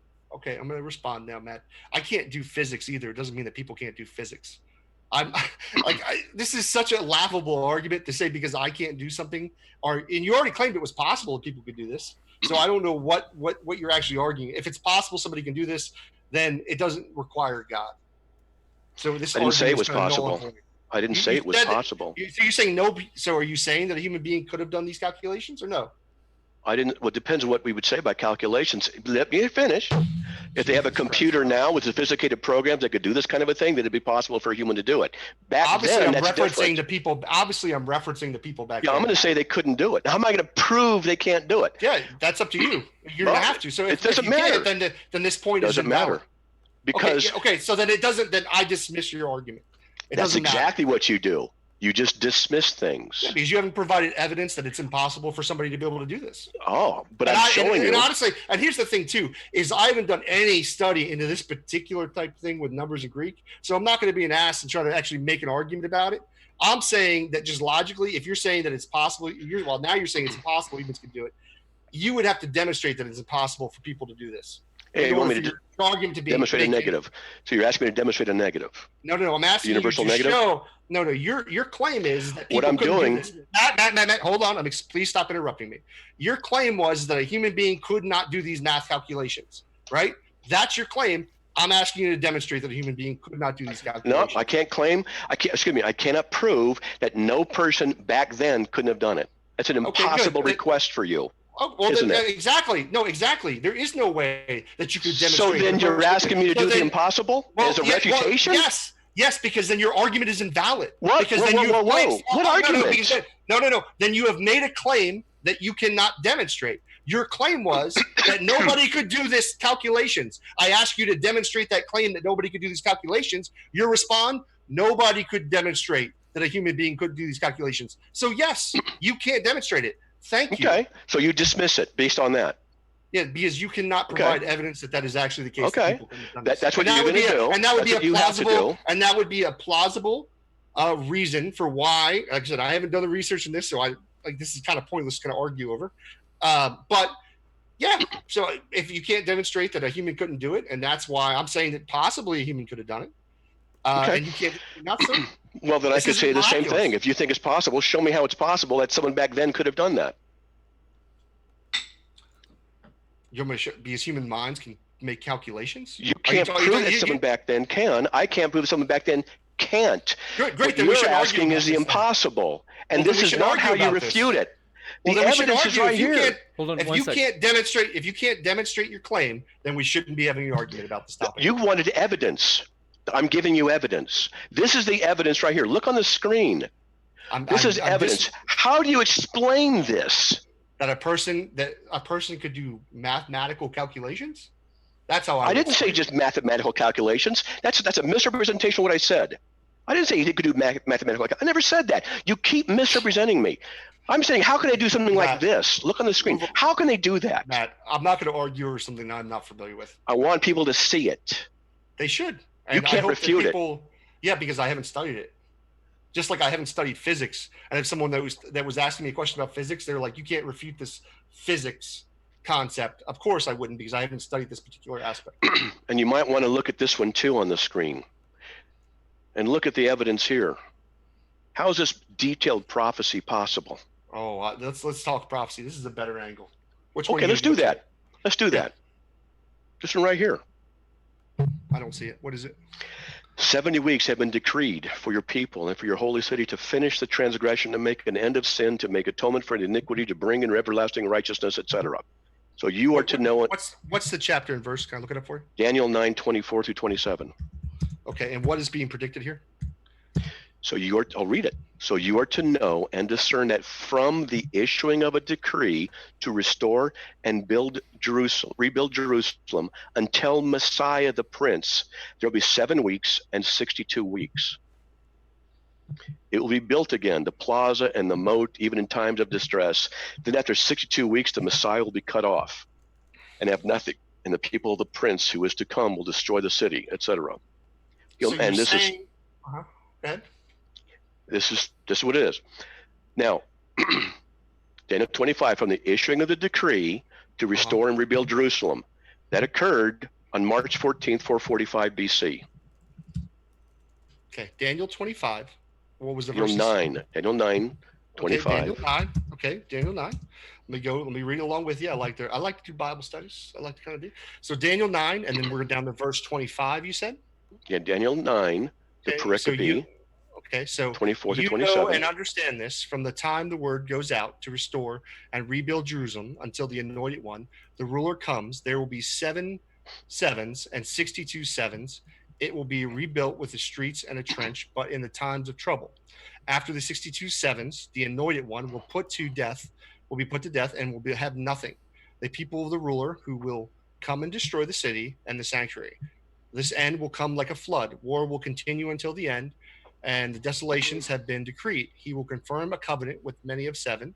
In the middle of the 7, he will put end to sacrifice and offerings on the temple. He will set up an abomination that causes desolation until the end that is decreed and poured out on him.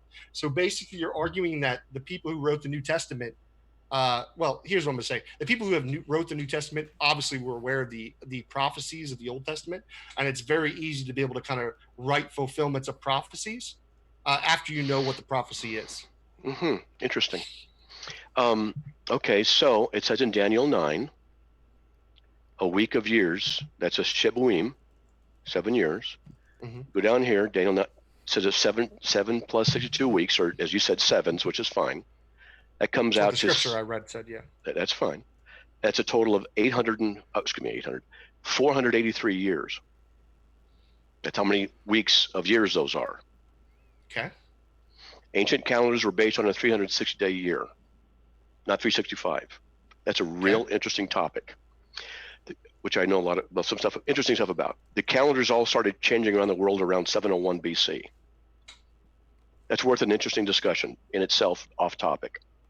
483 years times 360 days, 173,880 days.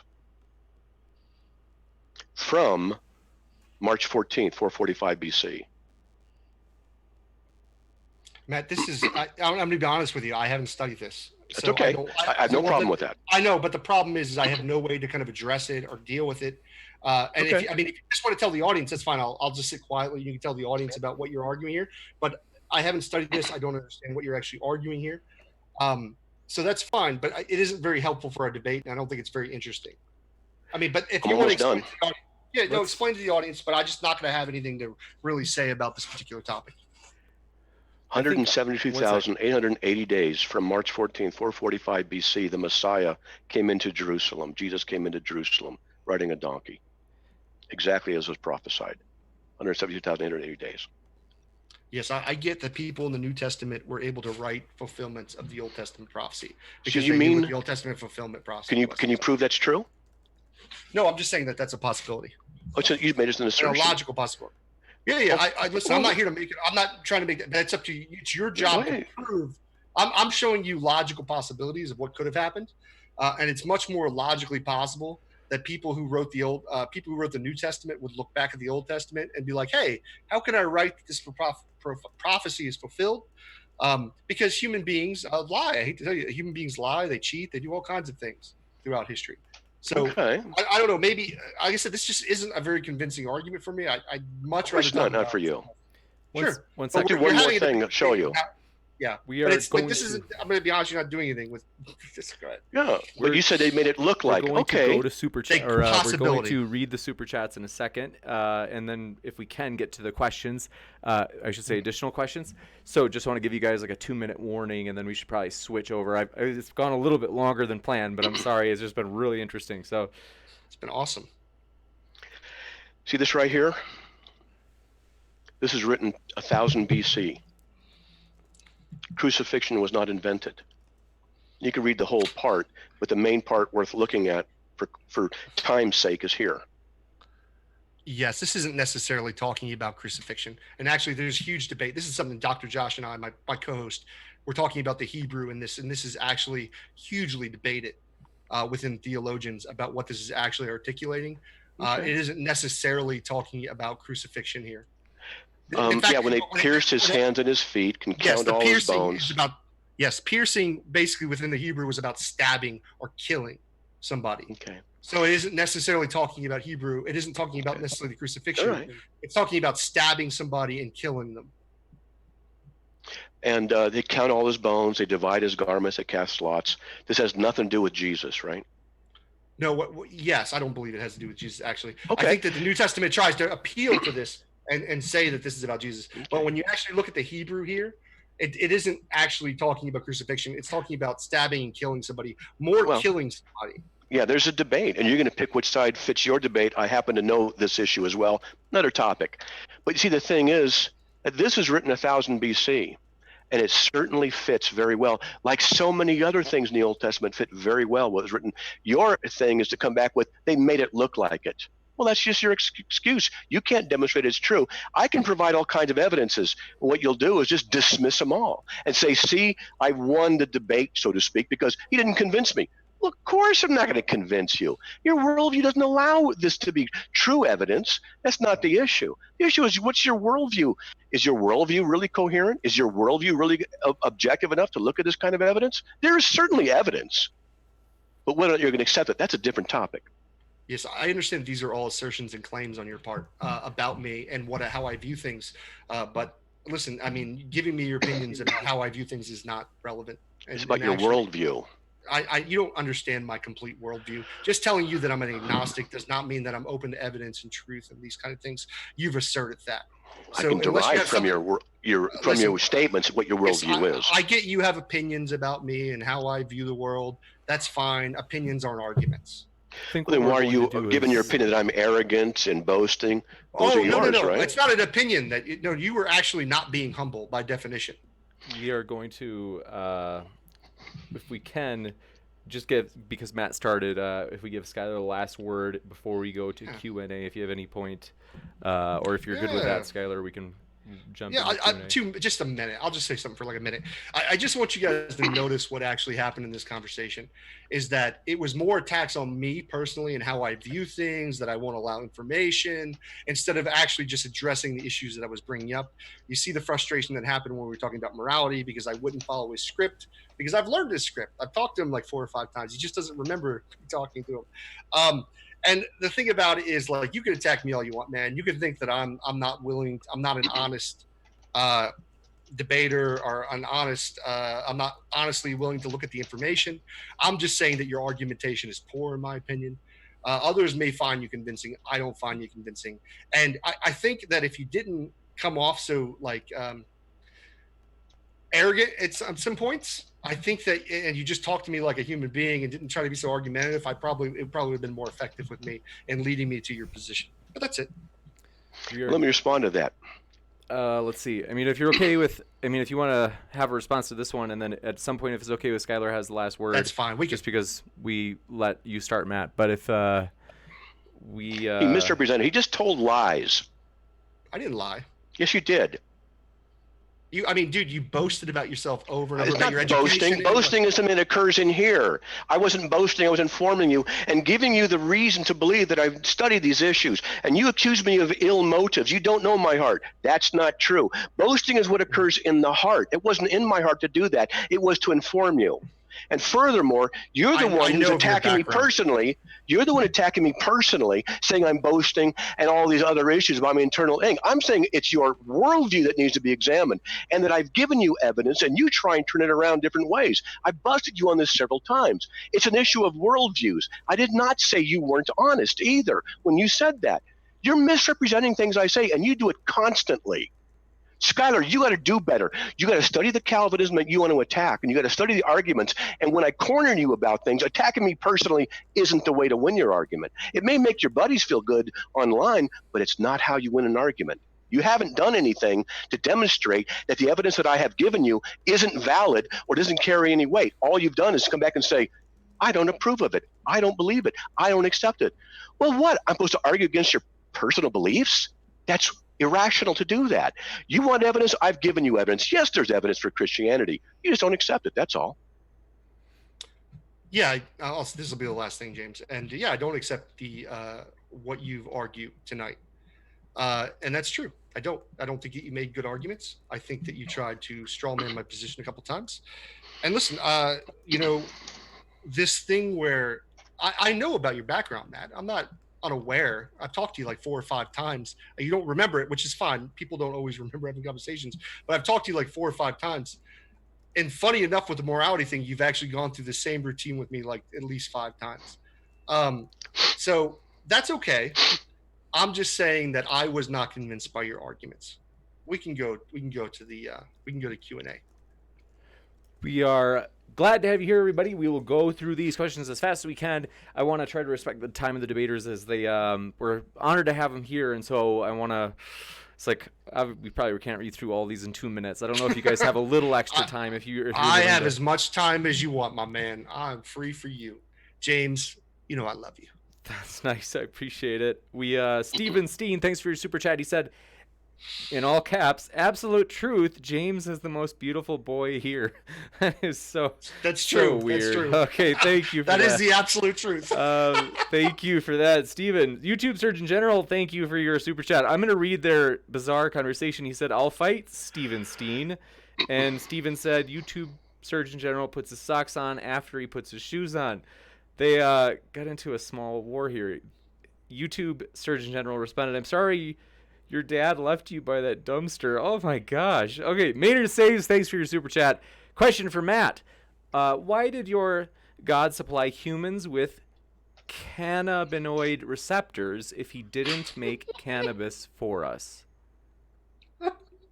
I don't know for sure if they're serious, but I guess... God says he makes all the herbs for our health. I have no problem with people using cannabis if it's for their health. Not a problem. I agree with Matt. This is something we agree on. God gave us every seed-bearing plant, as the good Lord says in Genesis. Gotcha. Let's see. Let's see.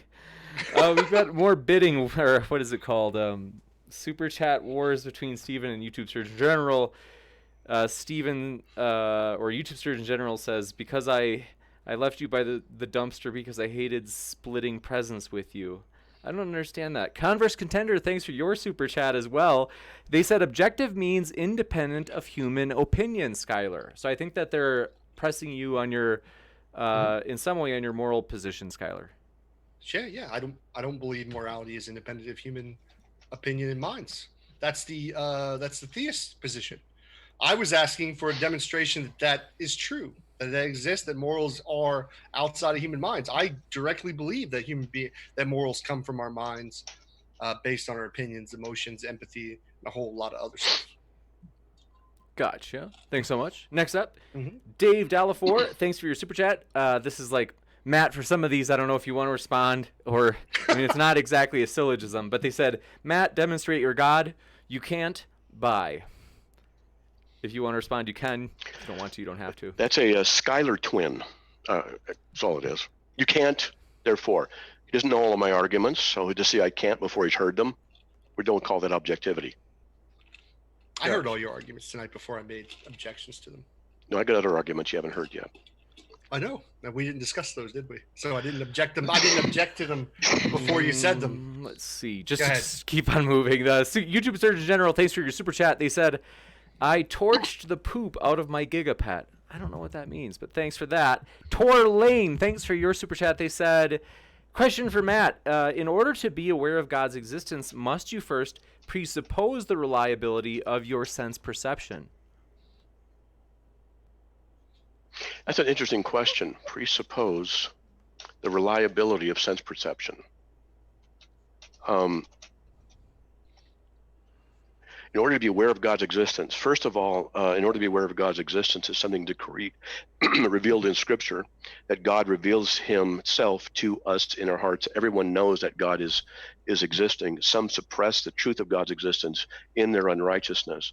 The awareness of God's existence is not simply by sight or seeing, by our sense perception. That implies the issue of materiality, and God doesn't reveal himself that way. That's not how he revealed himself to me the day that I got saved, which is a very profound experience. I'm not using it as proof, but it was not by sensory experience. So the question is interesting, but it's also kind of a non sequitur, not to be insulting to the one who asked it. It just demonstrates that there's mixing of two categories. There's category error. God's existence is not determined by sensory experience. It's but different. The evidence of God's existence is by sensory experience as well as intellectual stuff and spiritual and emotional. It's broader than that. Gotcha. Thanks so much. Next up, have a question from, let's see, this is actually a strange interchange. Jeff Jarrett, thanks for your super chat. They said, Matt is, in all capital letters, spanking Skylar. Wow. Franks92 responded by saying, Skylar is spanking Matt. Wow. A lot of spanking. Spanking going on. Yes, I don't want to get into that. Yeah. So I think Matt and I can agree are not doing to each other. Not doing that. That's morally wrong. No spanking tonight. Genius Tracks, thanks for your super chat. They said, for Matt, coercion is a literal infringement on one's will. God threatens us with hell if we don't do what he'd like. He was coercing us, and therefore we do not have free will by proxy. So, sorry, no problem. That's not how free will is defined or understood. Free will is making you do an action you don't want to do. Can God make you believe, so to speak, in Jesus against your will? That's not what the Christian perspective is. God regenerates. Regeneration precedes faith in a temporal priority. Excuse me, in a logical priority, not a temporal priority. That's another issue. But no, you're misunderstanding what the issue of free will is and coercion is as it relates to them. And that's not it. God doesn't. He threatens us. It's not a threat. It's a fact.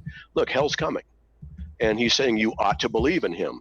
He's not making you believe in him. You freely can choose to rebel. So it's not coercion. Gotcha. Thank you very much. Next up, let's see. Got Matt Thagad. Thanks for your super chats. They said 2 in a row. They said Matt's arguments are riddled with fallacies and BS. And they said, please debate me, Matt Slick. And who is this guy? What's his nickname? It's Matt, like M-A-T-T, and then the God, but the is spelled T-H-A. Okay, so let me get this straight. So someone who is rather insulting, who hides behind a nickname, wants me to take him seriously and debate him, just like that. Right, Skylar? Well, I will say, here's the thing. The reason I don't use my real name is I've gotten death threat from different Christians about killing my children, all kinds of different things. Yeah, absolutely. Wait. About you killing your children, I understand. Yeah, so people have threatened to kill my children, to kill me. That's not true Christianity. Well, I know you don't view it as true. Yeah, but here's the thing: is like the reason, even if it is, and I'll grant you, I agree with you. I don't think people who actually threaten to kill children is in any way emulating Christ or Jesus or anything like that. Okay. To be fair and honest, but there is a danger to putting your real information, your real name out there, because of what goes on, and there are lunatics out there that do that, and I've actually had to report it to YouTube. And I've actually been in fear of certain things happening. So there is reasons why you don't want to use your real name. Well, I'm getting to the point where I won't debate someone if they're not going to risk what I'm going to risk, but I haven't gotten that point yet. But I have been swatted, followed, threatened with murder. My family's been threatened with lawsuits. My site's been attacked. My home, things have happened in my home. I have to carry a weapon. I've done martial arts for years. I have to do various things. I can certainly understand that.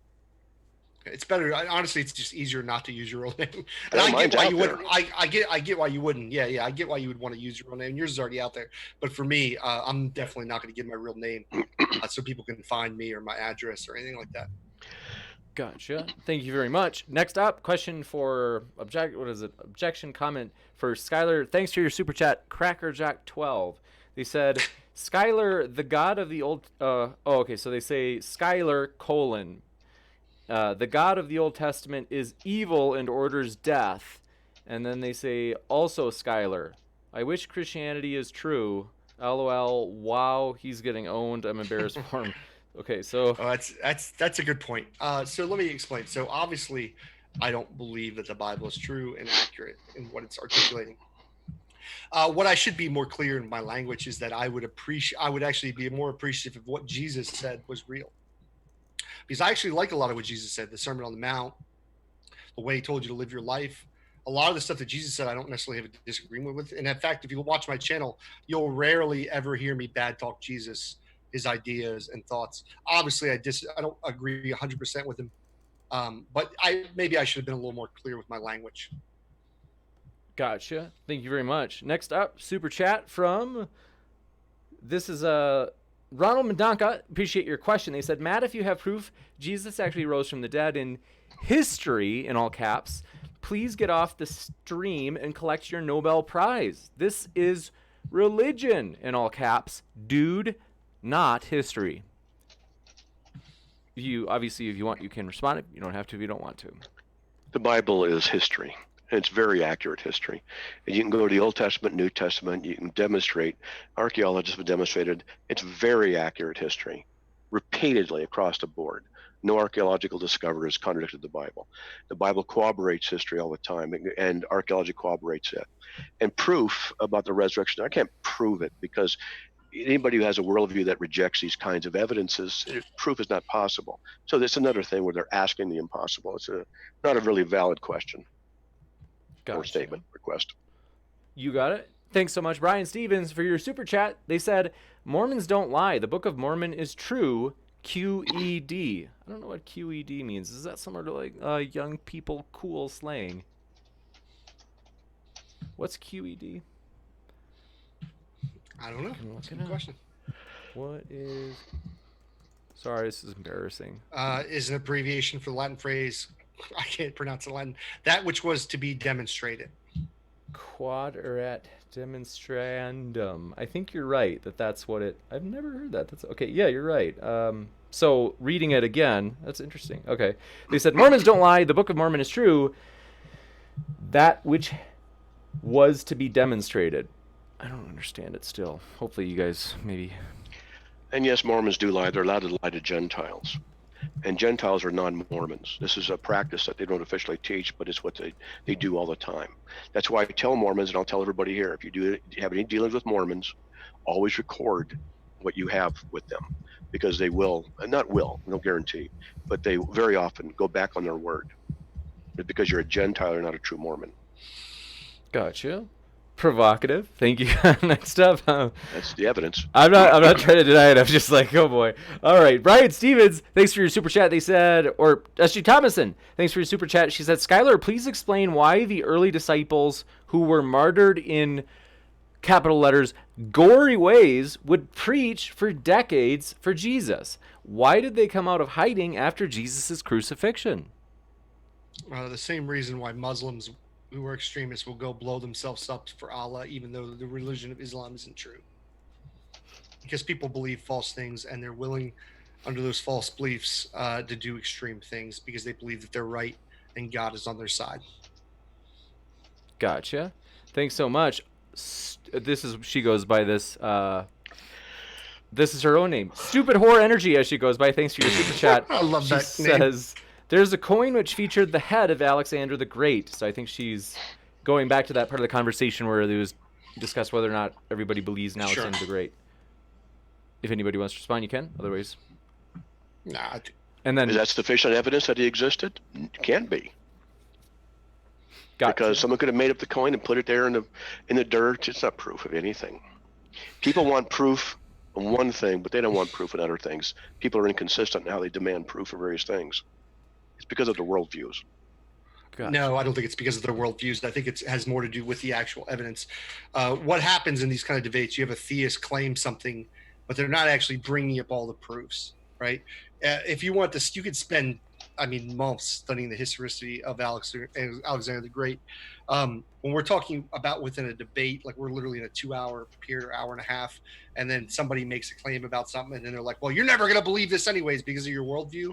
It gets kind of in this silly town, frankly.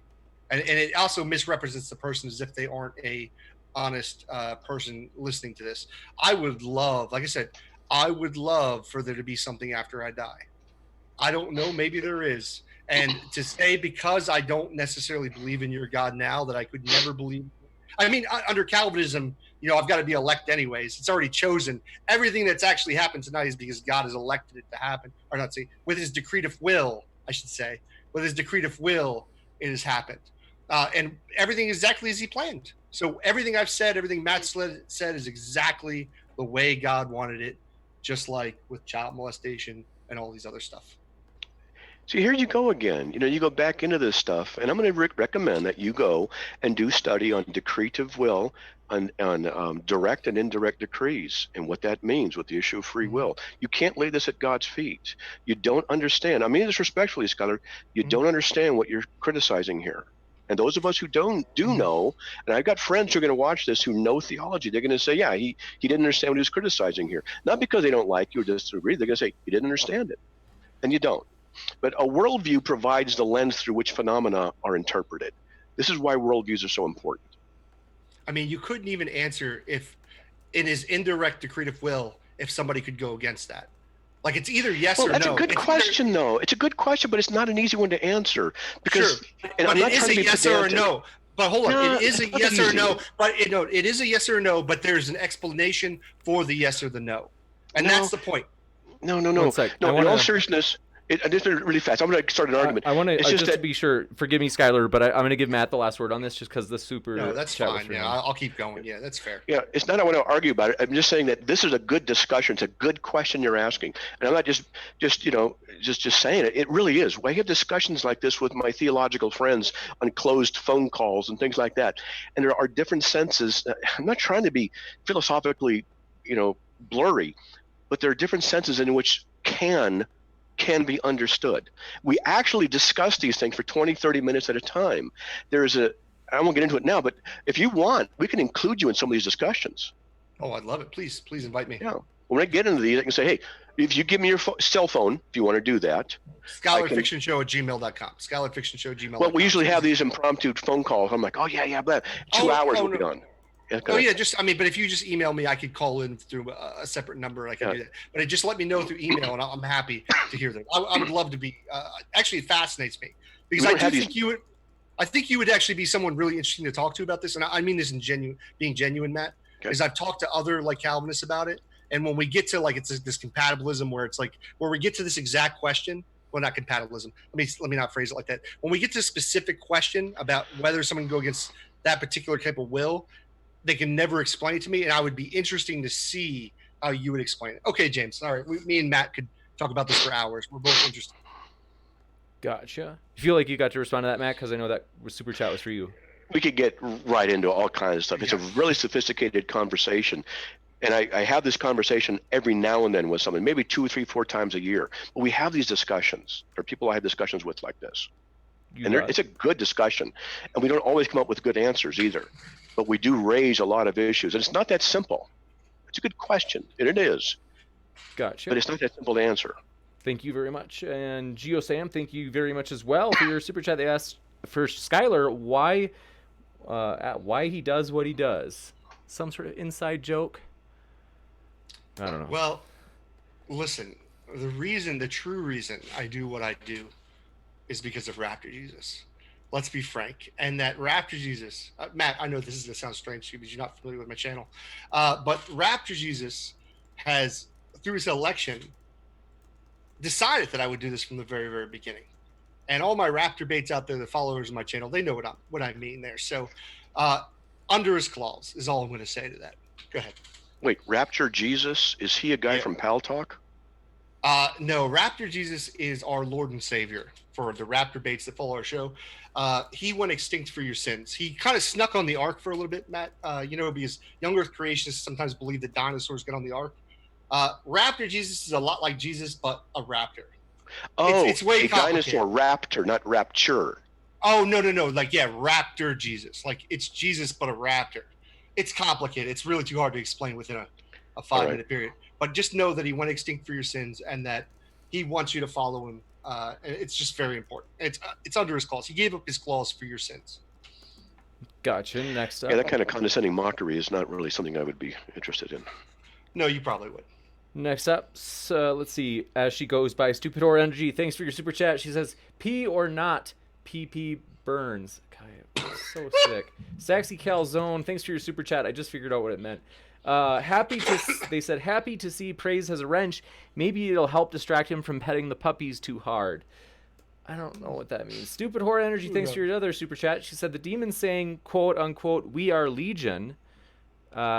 In that passage, legion is a Roman word. The Gospels were clearly heavily Romanized when they were written, way after the supposed death of Jesus. I think that's for you, Matt. If you want to respond, you can. Otherwise, I'm sorry. What was the question? No problemo. They said the demons saying, quote, "we are legion." In that particular passage, they're saying legion is a Roman word. The Gospels were clearly heavily Romanized when they were written, way after the supposed death of Jesus. Well, there's an Aramaic word in there. Does that mean they're heavily from Aramaic and the influence of Aramaic? The logic doesn't follow. Legion is just simply a word that was used to describe a cohort and a large amount of demonic forces that were in someone. That's all it is. Gotcha. You got it. Thanks so much. And then Mike Billers, thanks for your super chat.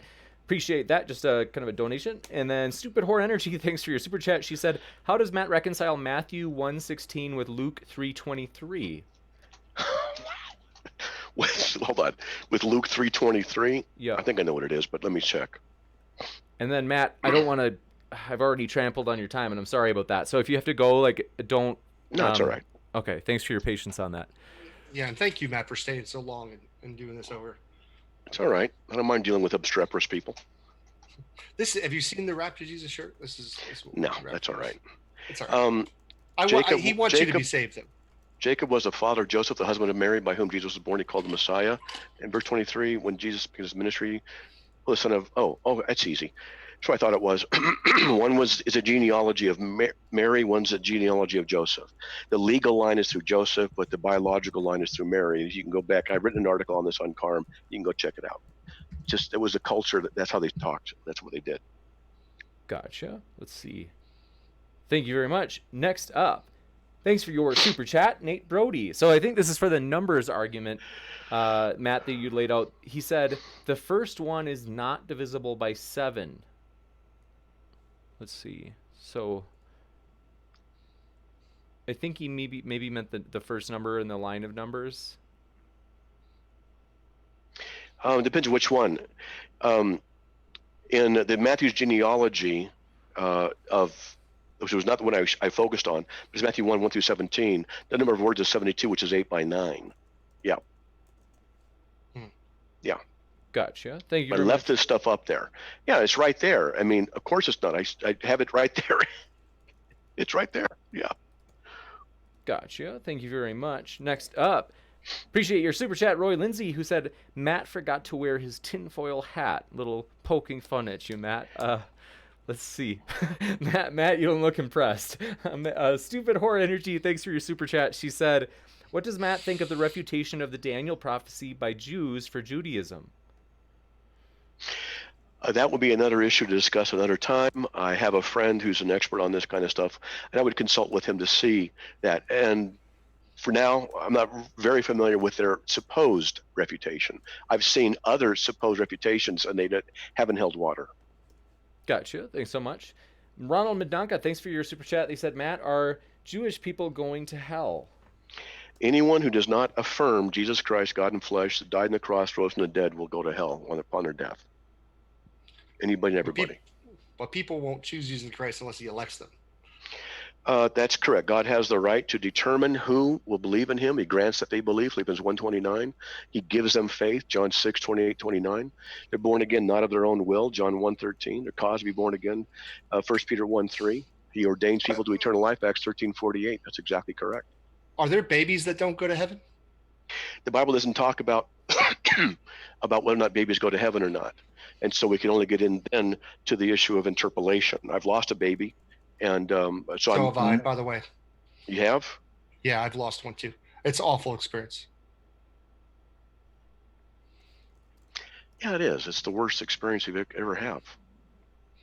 I just want you to know that you weren't alone in that, and that was a genuine thing. I've been there too. Yeah. Now, the reason I ask is I was on a Facebook Calvinist group today, and they were literally arguing over babies, whether they go to hell or not, and they were Calvinists arguing whether babies are elect or not.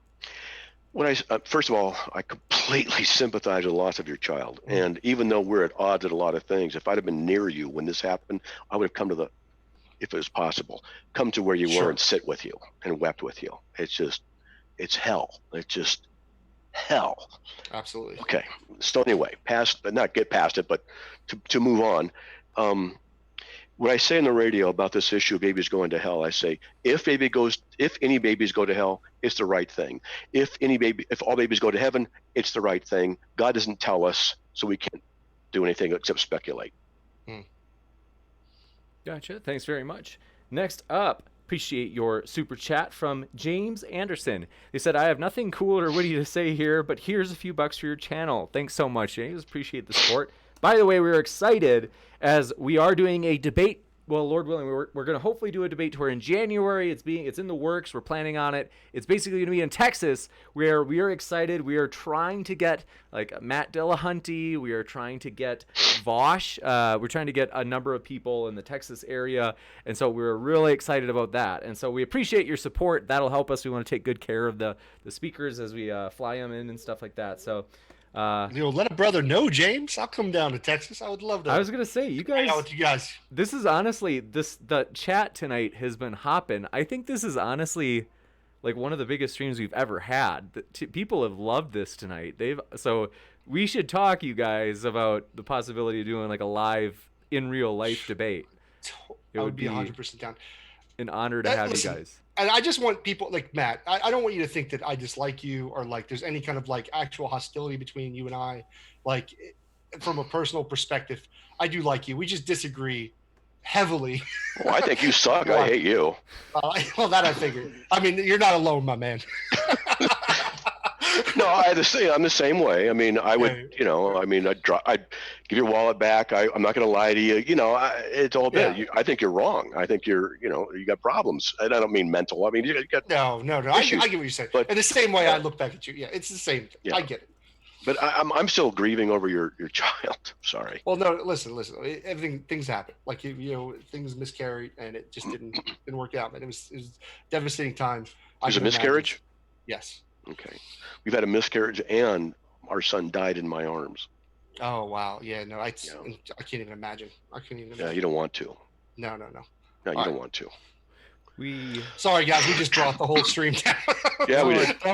Sorry, let's. I think that it is a nice reminder that it's like, even though there are passionate debates and it's wild sometimes, it's like ultimately I know that sometimes it seems heated, but it's like I think we'd be there for each other when the chips are down. I think that's the phrase. Exactly. That's exactly right. Technical correction. I think he died in our arms, my wife and I. I don't remember the exact thing, but okay. Mm-hmm. Well, our heart goes out to both of you, and so we appreciate your guys' kind of like genuine personalities here. We next super chat. Thanks for your super chat, Marty Camijo. They asked, it's a little bit pointed. It may be that the question has something an assumption, but it's they asked, why does Matt hate the LGBT community? I don't hate anybody. I used to have a friend who was bisexual. We went dancing, nightclubbing all the time and the whole bit. And when I knew it from the day one that he was like that. And when he finally told me after a year, he goes, yeah, I know. And he goes, what? I said, yeah. He goes, why are you my friend? I said, why not? I don't have any problem with that.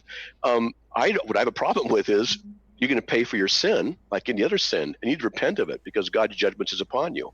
And if you read Romans chapter 1, verses 26 through 28, the judgment upon you is that you have a hardened heart to believe the lie.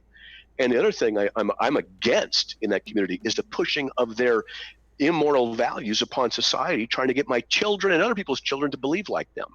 I don't think that's right. Next, that's another issue. Next, another night. I'm not against lesbians or gays, and in fact, we had a transgender. They're going through transition. Transgender. Yeah, that's right. You got it. Sorry. No. And last year, you're trying to actually do the right term, which is a good thing. So last year, really quickly, I mean, whatever. But my daughter calls up and, hey, man, Dad, blah blah blah, come over for Christmas. I go, oh yeah, sure. I have my roommate come over. He goes, yeah. Well, there's a problem. I go, okay, what's the problem? He is transgender. I go, all right, so I'll bring him over. Is it he or her? What? You could bring him over. So he came over. We actually rearranged some gifts so he would have a gift. And after he spent the night. He could spend the night, and he did. And then the next morning, we all got talking. I go. And his name was Mars. And I said, okay, I got a question that's been bugging me the whole time since you've been here. The whole room went dead silent. What's Matt Slick, the apologist minister, going to say? And I said, why Mars? Why not Venus or Saturn? And that broke the ice, and we had a good time. That's awesome. I'm still just imagining you, Matt, at the club, at the dance club. So next, I'm a white boy with rhythm. I'm a white boy with rhythm. That's awesome. Okay. I am happy for you. That's what we should have done tonight is dance off. That would have Yes. been. Hey, I'm 63 in a couple of weeks. I still would like to go clubbing, but my wife's health is so bad we can't. Oh, But I would still go. We hope she gets better and that you can get back out to the club. So She has a rare connective tissue disorder, one of the rarest on the planet. I'm And sorry it's to hear bad. that. But at any rate, that's what it is. Some of these evidence of Matt's dancing skills. Oh boy. That's funny. So, we don't have too many more. We're going to try to speed through. Stupid Horror Energy, thanks for your super chat. They said crucifixion was invented by the Persians in 300 to 400 BC. Actually, it was earlier than that. But the Phoenicians did it, and then Rome bought it. But good. Gotcha. Next up, appreciate your super chat from Matt the God, the same person that challenged you to a debate, Matt. They said, my real name is Matthew DeMarco. Good. So, doxed himself. Or am I not supposed to make jokes about doxing? Someone told me. Okay. Stupid Horror Energy, thanks for your super chat. And what's this guy want to debate me on? If you're out there, Matt DeMarco, shoot it in the chat and I can read it out loud. And Stupid Horror Energy, thanks for your super chat. She says, my real name is Pizzazu. She says that a lot. I think it's that character from Ghostbusters. Thinks there's something wrong with her. But thanks for that, Sarah. Next, Stay Shy. Thanks for your super chat. They said, Matt, I'm stuck on the empty tomb. Why does Mark and Matt account for one angel? Luke and John say two angels. Also, Matt says the angel removed the rock, but the others found the rock already moved. That would have to do with the order of what happened. And logically, if there's two angels, there's going to be one. And I think I've written about it on Carm. I honestly think I have. I don't remember all the specifics. It's just something you have to do a timeline and put them together. And so go on Carm, see if I've written on it. I think I have, though. Gotcha. Thanks so much. Next up, appreciate your super chat. Nate Brody, he said, Matt, I assert invisible car exists. Prove me wrong. Okay. Gotcha. Bring it over to the house. Just bring it over to the house, and then I'll spray paint it, and we'll show you. Gotcha. Thanks so much. We appreciate your super chat. Stupid Horror Energy, there she goes again. She said, we have to distinguish the personal from the subjective. There are elements of judgment in the interpretation of evidence. But this doesn't mean that it's subjective. It just means it's just a matter of individual taste. It's a lot of info. I can read it again if you like. Okay. I'm not sure what the point is. Or you got it. So I'll read it one more time, I think, because I think it is for you, Matt. And I know it's a mouthful. So she said, we have to distinguish the personal from the subjective. There are elements of judgment in the interpretation of evidence. In other words, I think she's saying, like, you know, in our interpretation of evidence, we have to separate the personal from the subjective. But this doesn't mean that it's subjective just because there are elements of judgment. It just means it's just a matter of individual taste. Yeah, I can't follow the logic of the statements. Subjective and personal are kind of interrelated, not clarify what it means. Brenda Von Hassen. No, I don't always lie. Please don't attack me personally. That's not right. In the chat text. Oh, okay, gotcha. Someone said Matt always lies. No, that's just not true. Gotcha. Thanks so much. And Subtracted, thanks for your super chat. They said, hey, Matt, Heaven's Gate cult killed themselves to go on a spaceship behind the Hale-Bopp comet. Does that also make their cult true? No, actually, I was interviewed on TV back in San Diego when that happened. I used to live there when that did happen. And that has what we call non-falsifiability. There's no way to verify or unverify anything.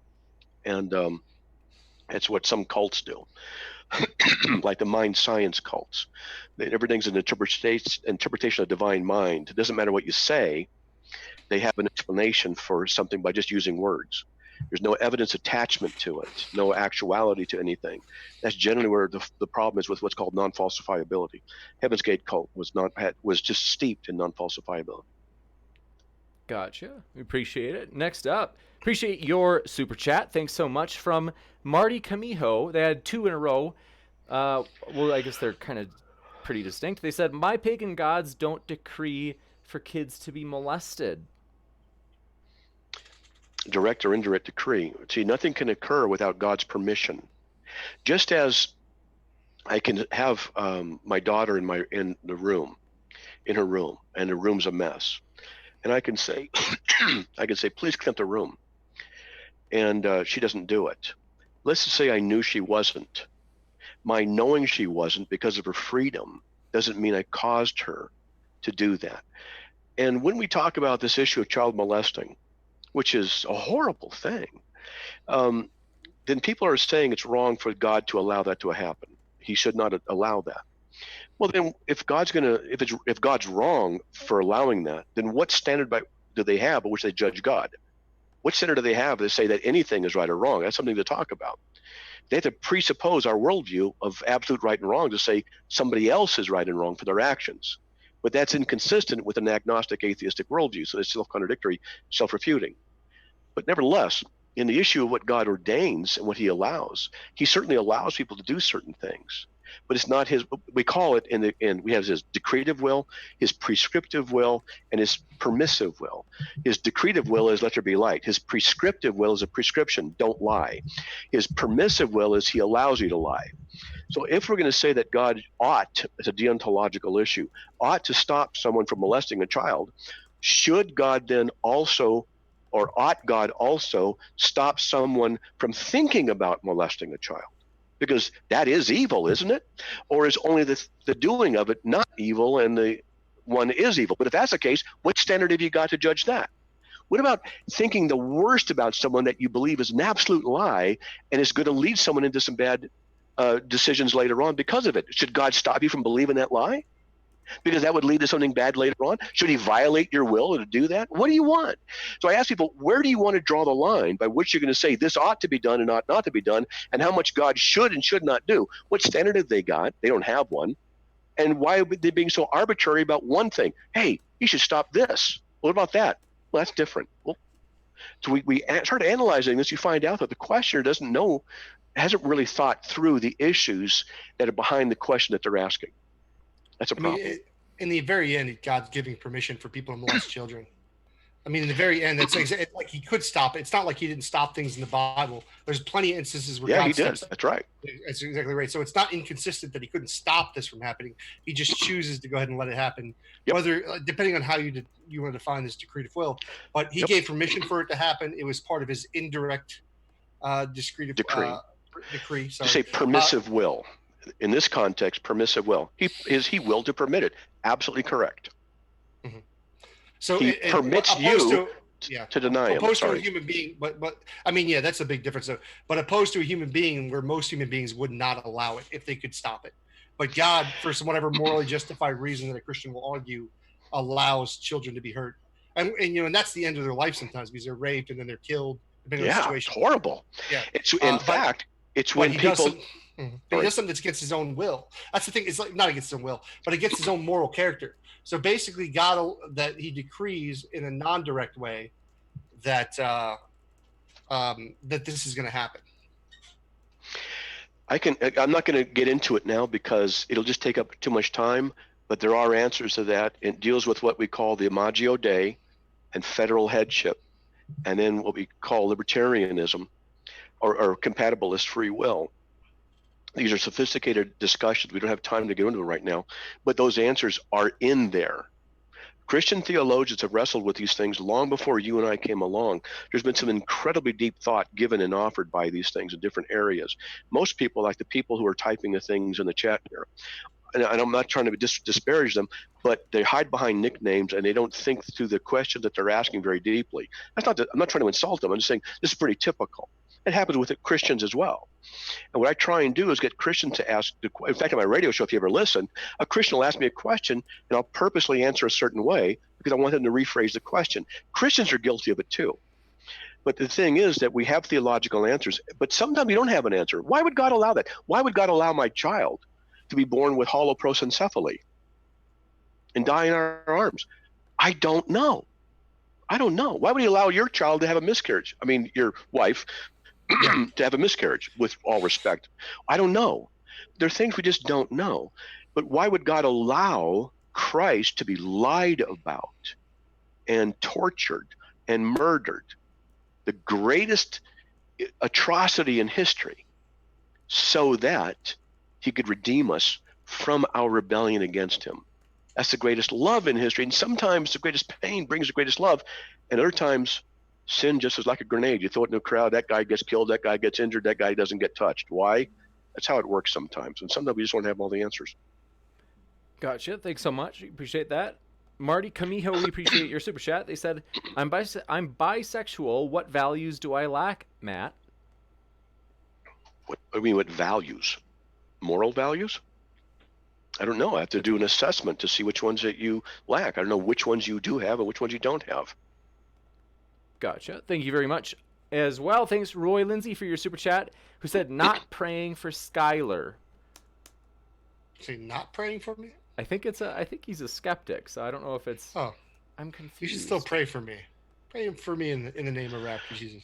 Next up, Bob YNH. Thanks for your super chat. They said, Matt Slick, why would you tell anybody to repent if they can't choose that unless God chooses them first? That seems dishonest.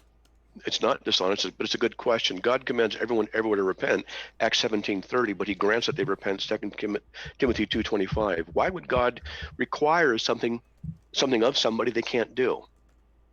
Well, he says in 1 Peter 1:16, be holy for I am holy. You can't be holy. The reason he does this is because the standard of righteousness is God, not man. The questioner is a humanist, has a humanistic value and moral system, not a God-centered one. And I understand that. That's how it is sometimes. But the reason God would say that is because that's what's ultimately right.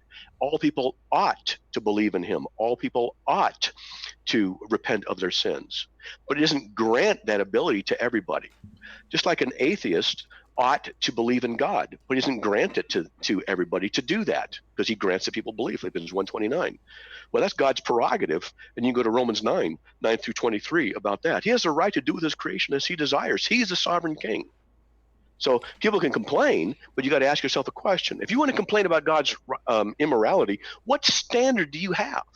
It has to be a standard that's applicable not only to yourself, but to others and to the celestial being himself. So to imply that there is a universal ought, why which God himself has to answer to why things should and shouldn't happen, means you have to be able to justify in your worldview without the Christian God that there's a universal moral absolute.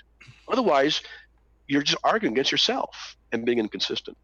Gotcha. Well, I mean, pretty much what Matt is arguing here is that it's completely just when God chooses before someone's even born to send them to hell for all eternity, because he gets to do with the clay as he pleases, because he made us. So whatever that is that he chooses to do with this eternal suffering, torture, we're the clay, we're his play toys. He can do whatever he wants with us. And it doesn't matter. It's just moral. Doesn't make a difference, because no matter what God does, it's right. He has morally justified reasons.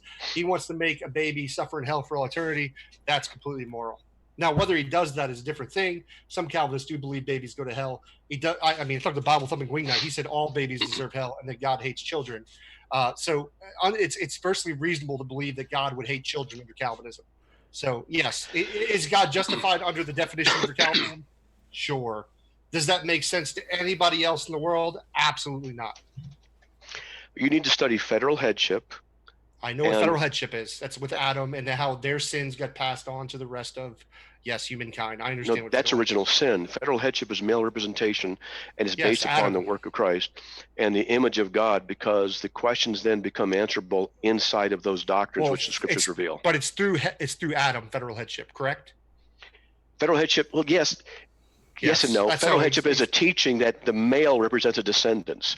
Adam was a federal head. Jesus was a federal head. You are a federal head. Yeah, so somebody else's decisions get to determine what my fate is, basically. Absolutely. You do that all the time with your child.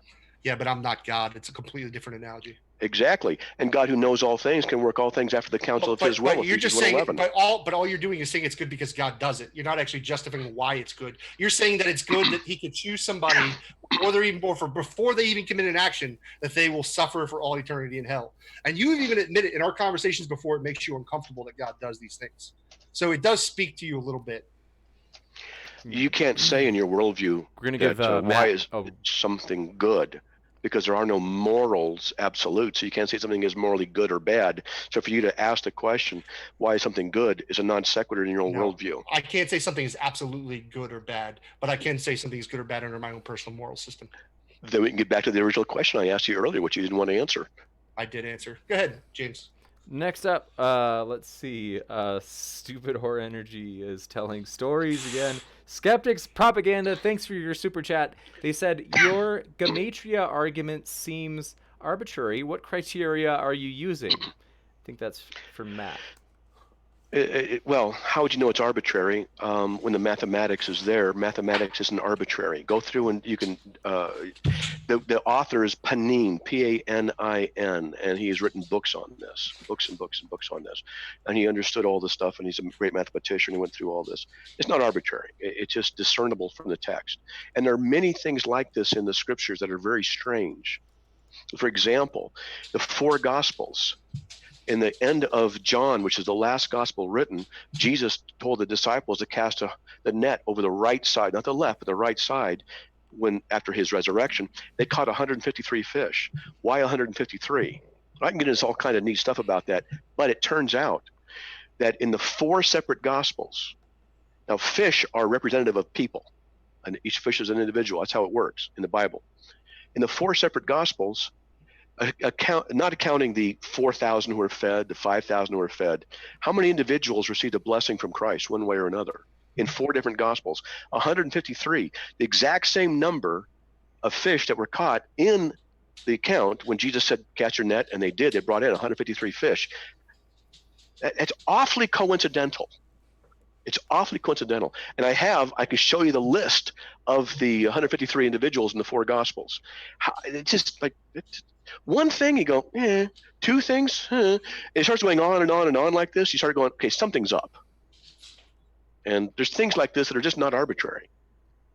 Gotcha. Next up, thanks for your super chat from MathPig. They said, I don't boast, but did you hear I was on TV? Hashtag Matt. Totally confused. Who's on TV? Daily Show, I think is what they're referring to, Matt. Yeah, I was on Daily Show where they Frankensteined me. They lied, flat out lied. Then they they took things from different parts of what I said and put it together and made me say what I didn't say. And I have the proof of it. Gotcha. The absolute proof. You got it. But yeah, they lied. Aaron Armstrong, thanks for your super chat. They said, Matt, you just crushed my belief in a, quote, God, and I can't see a reason to live any longer. Hope that's not serious about the... Probably not serious, I would imagine. Depression part. Let's see. Holy crap, you got a lot of super chats tonight, my man. The chat has been hopping. People have honestly enjoyed you guys immensely. Like, I'm not even joking.